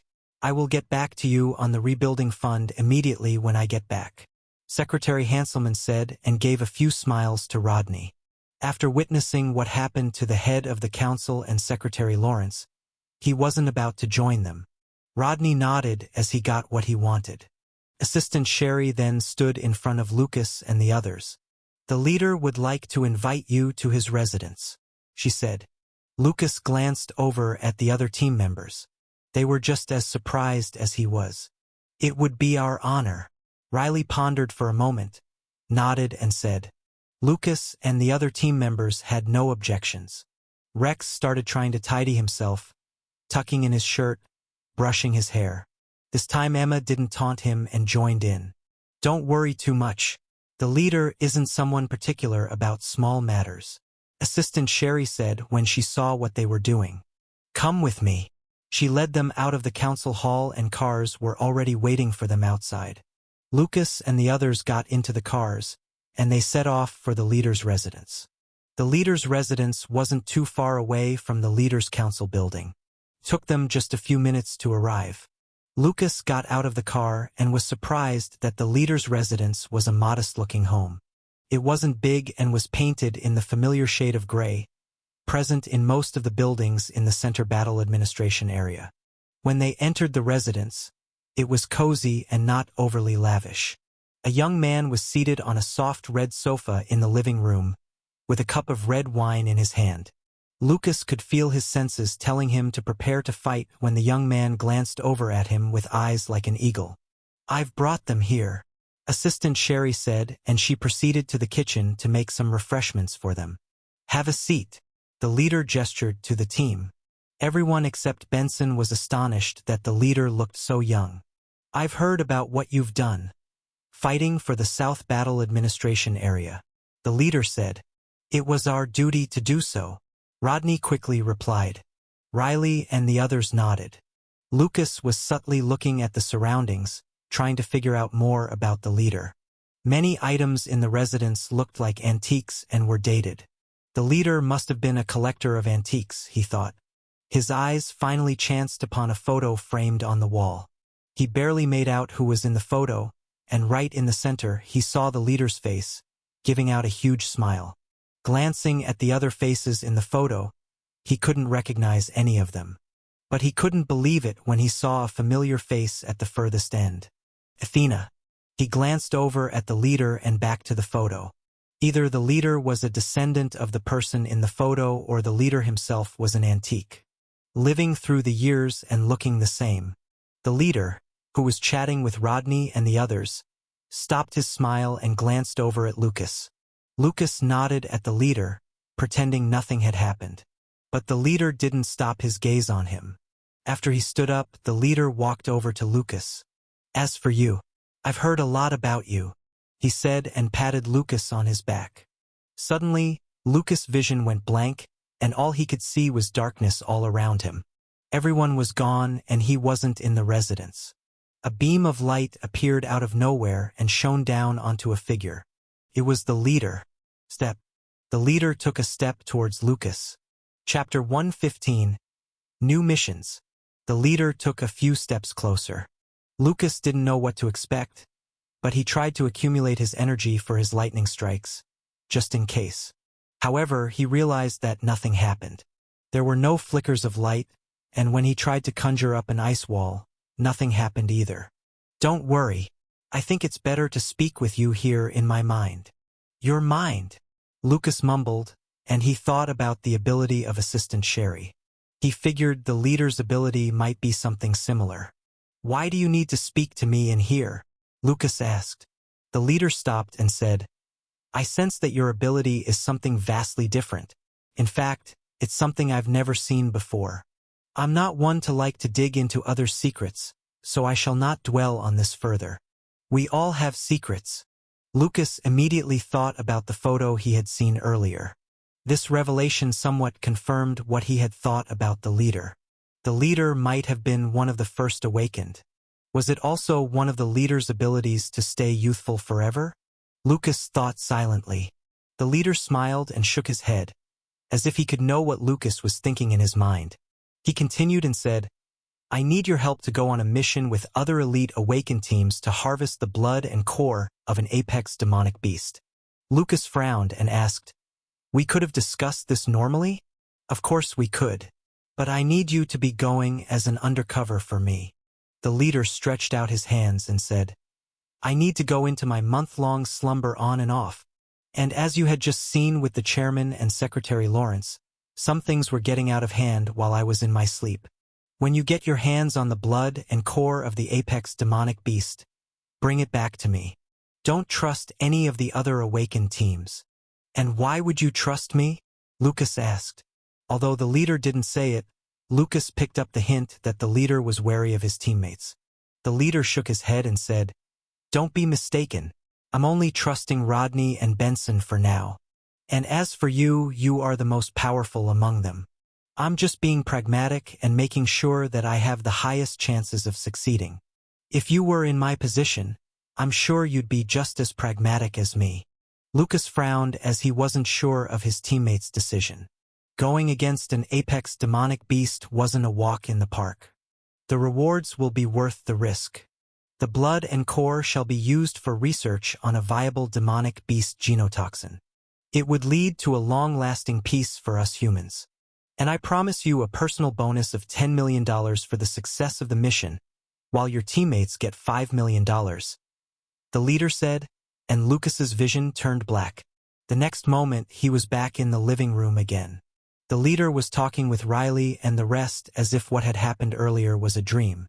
But it wasn't. As the leader stood up and said, I have a mission for your team. He went on to say the same thing, briefing them on the details of the apex demonic beasts. They were to team up with 9 elite awakened teams from the North, East, and West Battle Administration areas. Riley and the others frowned for a moment. They had only taken on high-tiered demonic beasts so far together with Lucas. An apex-tiered demonic beast was several times stronger than a high-tiered demonic beast. However, they were very tempted when they heard the reward of $5 million for each of them. Lucas, what's your decision? Riley asked, and the other team members looked on with anticipation. They knew their success would depend a lot on Lucas. Sure. Why not? Lucas nodded and said, $10 million was F******* you money. And they could contribute in a small way to maybe salvage the world, so why not? Riley turned over to the leader and said, We will be more than glad to take on the mission. Sherry will send you the details later on where and when to move out, the leader said and paused. He waited for Sherry to come into the living room with a tray of red wine. Sherry passed each of them a cup of red wine and said, But first, I need your team to come with me to the West Battle Administration area to apprehend Peter Lim and the governor. It's a $1 million reward. Lucas and the other teammates nodded their heads and agreed to it. It was time for payback to Peter Lim. Good. We leave immediately tomorrow morning. I've arranged lodging for you nearby. The apex demonic beast that is to be hunted is near the vicinity of the West Battle Administration area anyway, so it's not out of the way, Sherry said. They left the leader's residence and had a long-deserved rest. After landing in the airbase, they were constantly on the run and didn't have much of a breather. The lodging's soft bed lulled them to sleep easily. West Battle Administration area. Keen was in his office playing cards with some of his men. He drew a huge puff from his cigarette. Business was bad after Dr. Uva left. Those rich psychos had stopped calling him. And even if he wanted to, the number of demonic beasts had suddenly dwindled rapidly. There was no demonic beast meat to be harvested in the surroundings. Knock. Go get the door, Keen said to his men. One of them grumbled and stood up to open it. He opened the door and stumbled a few steps back. It was one of Keen's friends, Peter, dealing with smuggling like him. His face was white, and blood dripped from his wound in the chest. Peter rushed into the office and closed the door quickly. What the hell happened? Keen stood up and asked. His men drew out their weapons and stood on alert. Peter glanced at Keen and said, My men, They are all dead. Chapter 116. Necromancer Virus. What do you mean they are dead? Keen asked as he motioned for someone to find a healer. Peter pulled a chair and sat on it, and Keen passed him a lit cigarette. Ah, that feels so good. Peter, with his trembling hands, took a puff from the cigarette and said, I took a job to smuggle some boxes back into the city. You know, the usual. But it turns out what was inside wasn't flesh of demonic beasts or anything like that. There were dead men inside. Dead men? Keen asked. Yes, dead until we opened the boxes, thinking that we could scavenge something from within. They moved. All of them stood up suddenly and took a bite out of everyone alive. Knock! Before Peter could speak again, the door was knocked. Keen's men saw that it was the healer and didn't think much of it. He opened the door, and the healer suddenly lunged at him, biting onto his neck and tearing out his flesh. Other men came rushing into the office. Bang! Keen's men opened fire. The bullets hit but couldn't stop these men. They felt no pain, continued rushing at Keen's men, and lunged onto them. Whoosh! One of them lunged at Keen, and he swiped his hands at him. A wind blade shot at the man, decapitating him in an instant. Suddenly, out of the corner of his eyes, he saw Peter lunging at him from his side. Keen quickly leaped back and glanced at the window of his office. Smash! He ran towards the window and leaped through it. Luckily for him, his strength as an awakened enabled him to knock the rusty window grills off. Keen knew he had to find help, and he ran towards the security checkpoint. Looks like fun is about to begin. That SSS-level Necromancer virus ability is awesome, Hassan. Leroy gleamed with joy from afar at the chaos that was happening inside Keen's office. Ashen and Risa stood silently beside him. And there was someone else with them. It was Hassan, an old man with a hunchback. He stroked his beard as he marveled at his masterpiece. His ability was deemed one of the most impractical and useless against demonic beasts. There weren't that many men alive willing to be infected with the Necromancer virus, and those infected only lusted for flesh to spread it. However, when it was used against fellow men, Hassan had agreed to join the Shadow Lotus to show those who had belittled him all these years how wrong they were. This time around, Peter Lim couldn't provide them with any more devices to create a beast horde attack. So, Ashen decided to start from within to force the first awakened of the West Battle Administration area to wake up. The lax and ill-disciplined nature of the soldiers had made their job relatively easy. They watched and waited for the chaos to spread with the Necromancer virus. As their plane descended, Lucas glanced at the familiar sight of snow and glamorous buildings. They had woken up and immediately made their way to the West Battle Administration area with Assistant Sherry. Lucas was with the team, and Margaret had joined them on this trip. Dr. Uva said that it was for helping him escape from Peter Lim. Whirl. The back of the plane opened, and Lucas walked down from the platform. He immediately felt the chills from the wind blowing at him. Sherry then led them to the checkpoint counter. "Queue up and show us your ID," the soldier at the checkpoint counter shouted. But Sherry didn't bother, and she went over to the checkpoint counter and passed the soldier a document. The soldier read the document and did a double take. He turned around and glanced over at his superior. "What's the delay?" his superior asked in an impatient voice. "I think you need to look at this. This better be good," the superior said and snatched the document from the soldier. The superior was just as shocked when he read the document. Thoughts went through his mind on what he should do. The document was a warrant for the arrest of Peter Lim and the governor. A thought went through his mind. If he warned Peter Lim and the governor about it, maybe he would be handsomely rewarded. His thoughts didn't last long as he felt someone coming into his mind. There were screams and imagery of him dying in every possible manner flashing through his mind. "Let them through." He heard a voice command him next, and he followed the instruction. Sherry snatched the document back from the superior, and she waved at Lucas and the other members to follow her. After getting out of the airbase, an armored car was already waiting for them. They got on and Sherry briefed them on the plan. First, they would go and capture Peter Lim and then the governor. Both had been under surveillance ever since the order was made in the council hall. It should be a swift and decisive mission if everything goes well. She also handed them earbuds so that they could communicate with each other. Lucas looked at the billboards along the way, and this time there weren't any Zack posters anywhere. Someone new had taken his place. There were always willing victims to believe in the next one. Hey, take a look at this. Rex was watching a live stream on his phone. Emma took a look and shook her head. People inside were screaming while they ran away from other men. Many in the comments were commenting on how realistic the effects were. Everyone here was desensitized after all these years of entertainment, and they didn't suspect a thing. Lucas took a look and frowned at what he saw. Screech. However, the armored car stopped as they had arrived at Peter Lim's mansion. Lucas and the other team members got out of the car. He glanced at the mansion, and everything was now as good as new. A man dressed in black came over and said, "Assistant Sherry, Peter Lim hasn't left the mansion. All comms that we've intercepted indicate that he isn't aware of your arrival." Good. Sherry nodded at the man, and she walked towards the mansion. Lucas and Harrianto proceeded to move into their allocated area. They ran, getting through obstacles, and got to the back of the mansion. Chapter 117. The Raging Devils Team. Inside his mansion, Peter Lim was seated in his chair, looking down at his phone.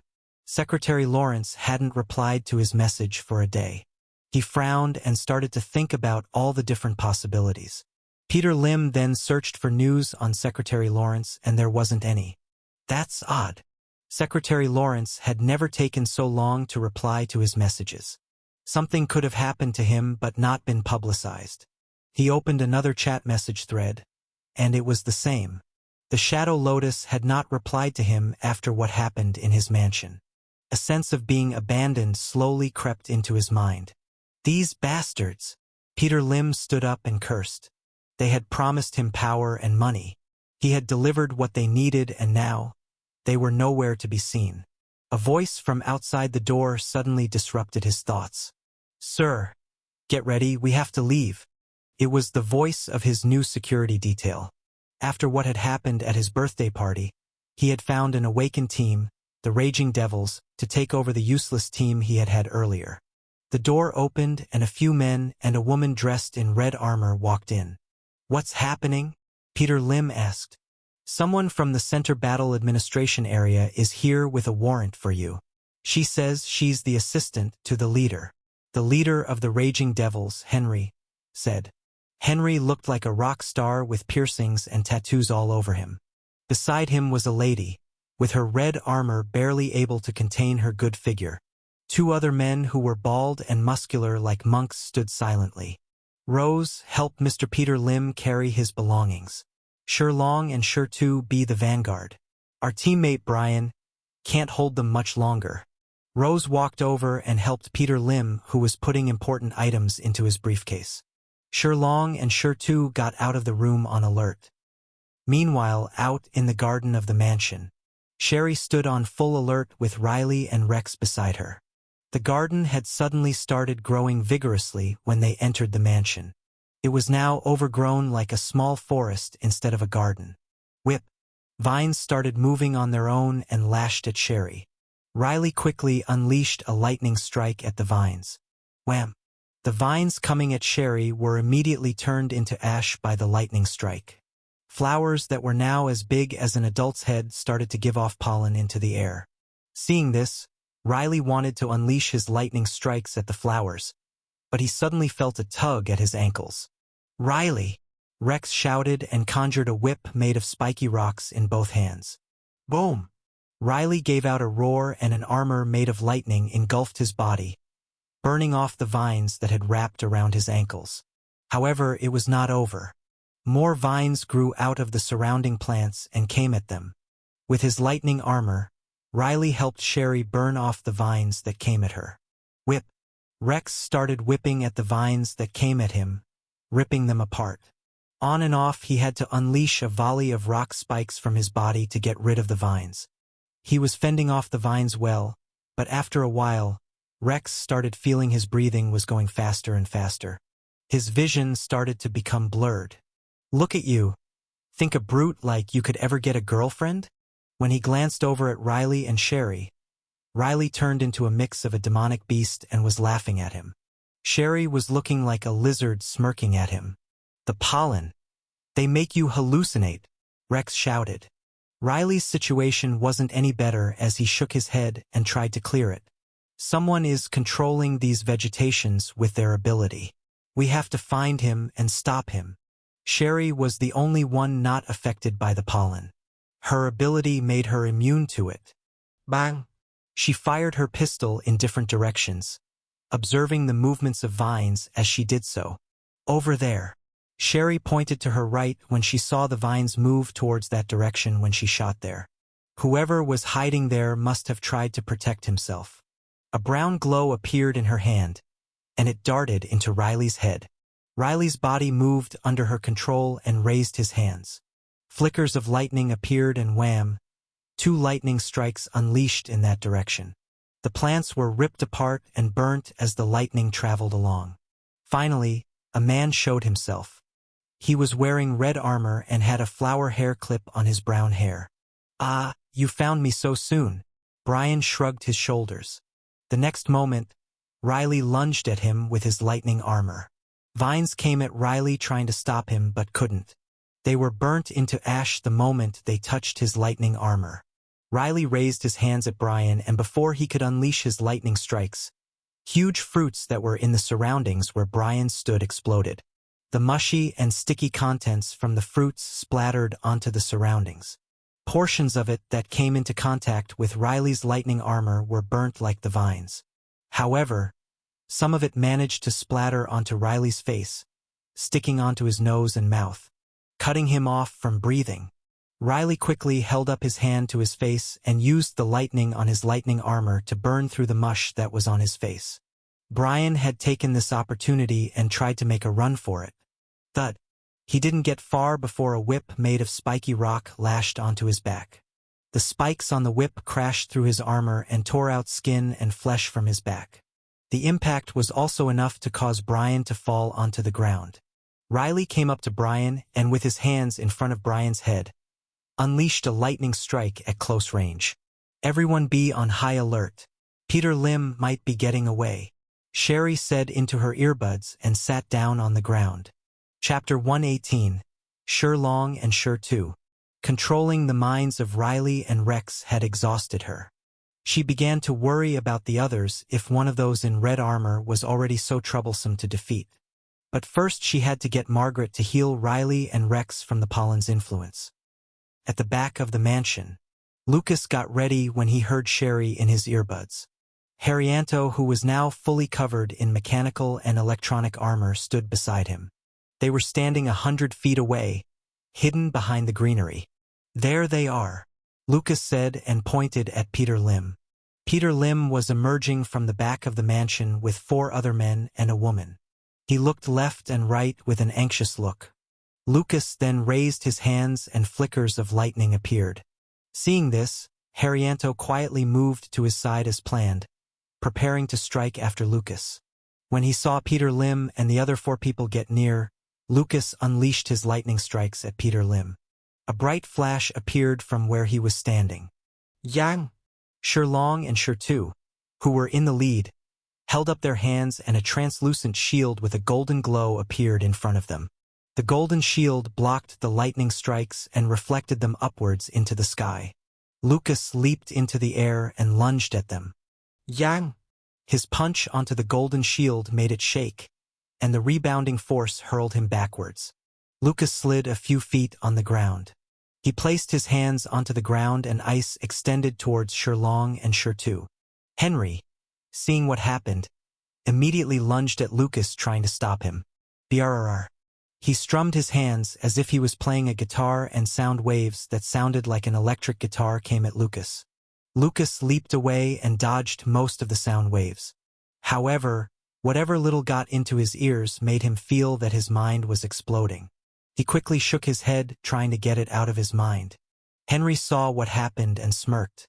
But before he could strum his hands again, he felt an enormous force pulling him off his feet. Thud. Henry fell onto his back and hit the ground. Sherlong quickly came over and helped Henry up, while Shertu stood in front of them with the golden shield protecting them. Meanwhile, Rose had pulled Peter Lim towards her and tried to back away. Bam! She heard a blast sound coming from her side, and she quickly pulled Peter Lim onto the ground.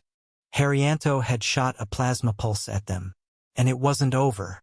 2 compartments raised from his shoulders, and inside the compartments were rockets. Whoosh!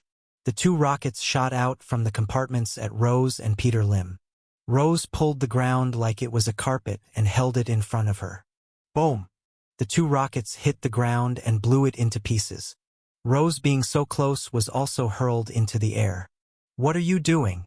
Get rid of him fast. I paid good money for all of you, Peter Lim shouted at Rose and the others.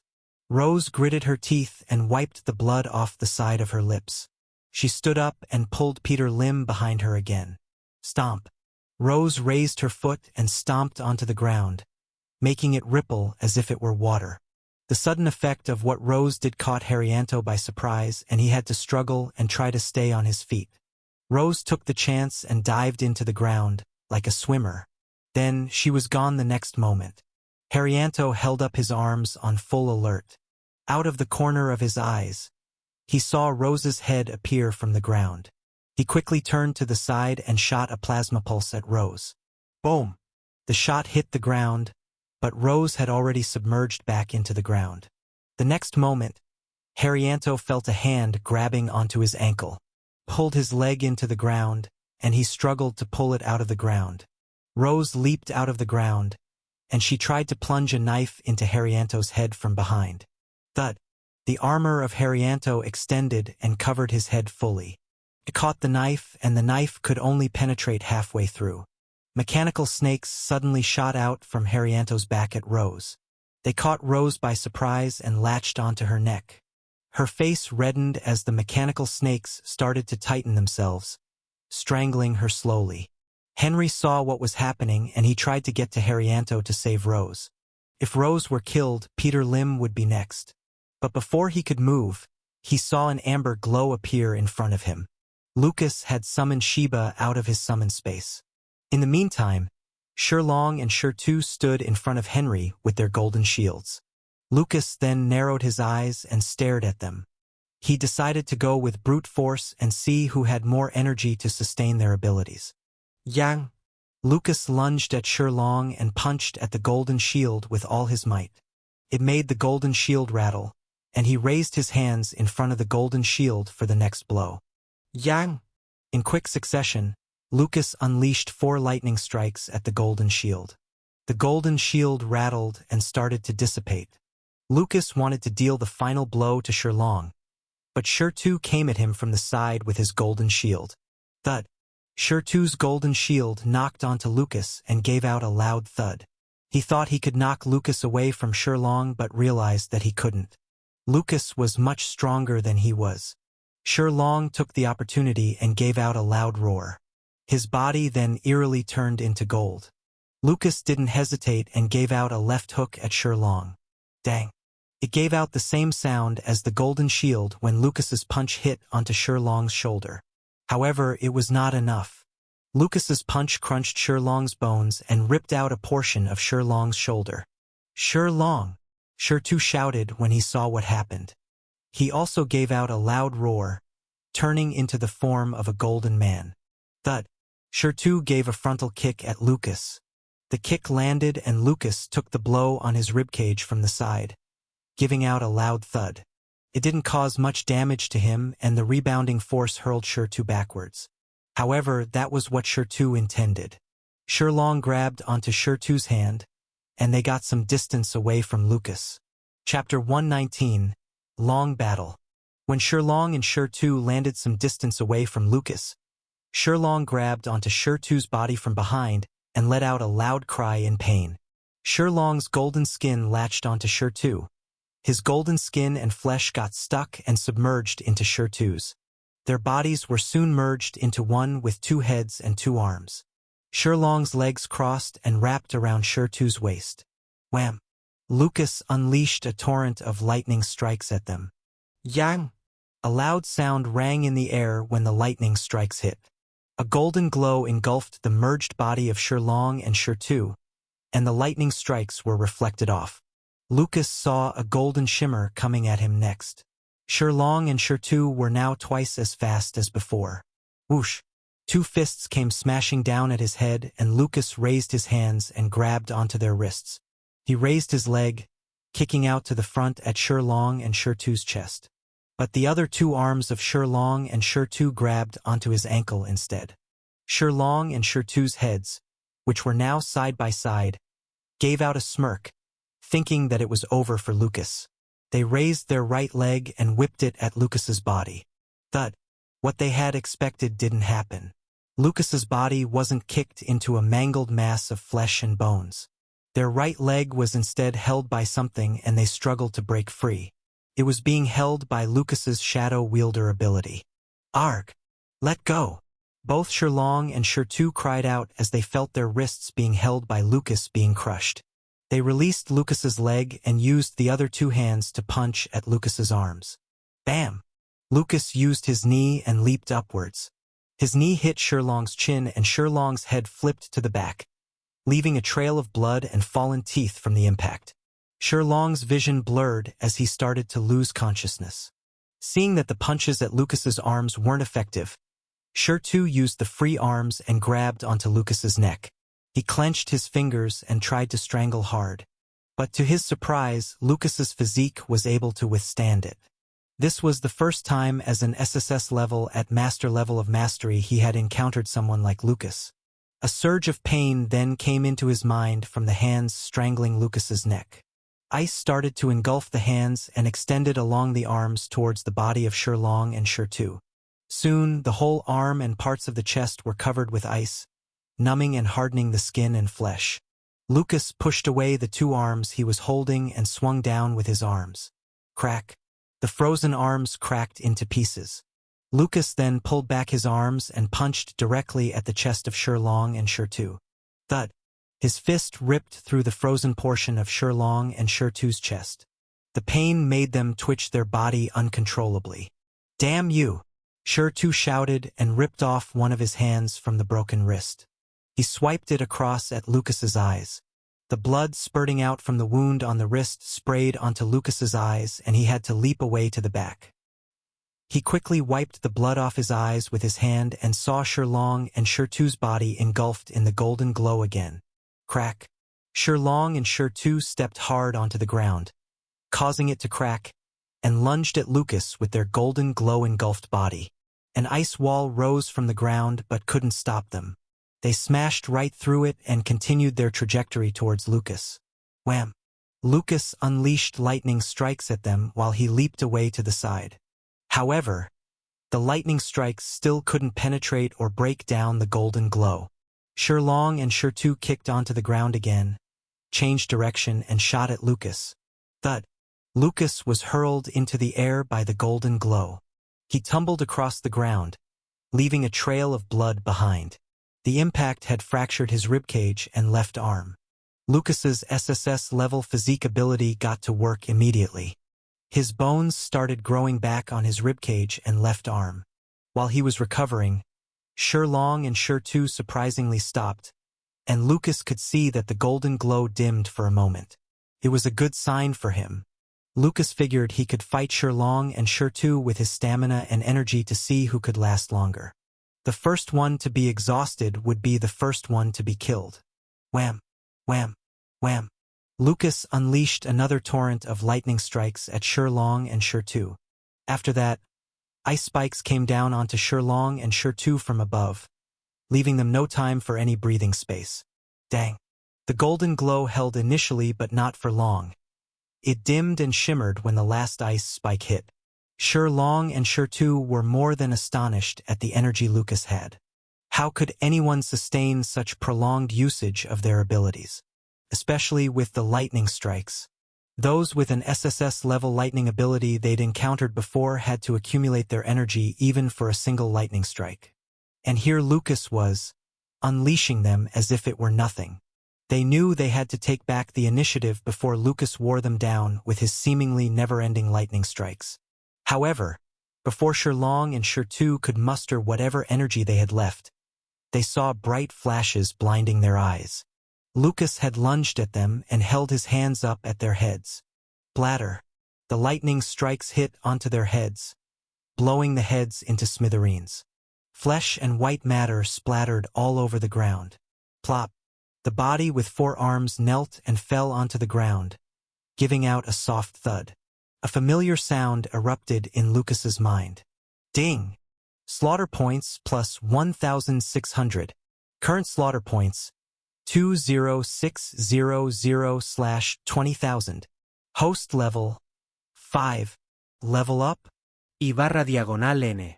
It was a long time coming, and Lucas didn't hesitate and thought, yes, level up, silently in his mind. Chapter 120. Level up. Lucas ignored the selection of new ability for now in the heat of battle. In the next moment, he felt a burst of energy coming into his body from the surroundings. His abilities suddenly went off uncontrollably.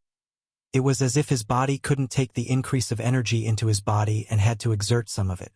Everyone turned over and looked at what was happening. Lightning strikes lashed out into the surroundings. Ice surrounded Lucas's body. His shadow lashed around, tripping Henry and Rose when they were caught by it. Peter Lim cowered on the ground, fearing that Lucas might come at him at any moment.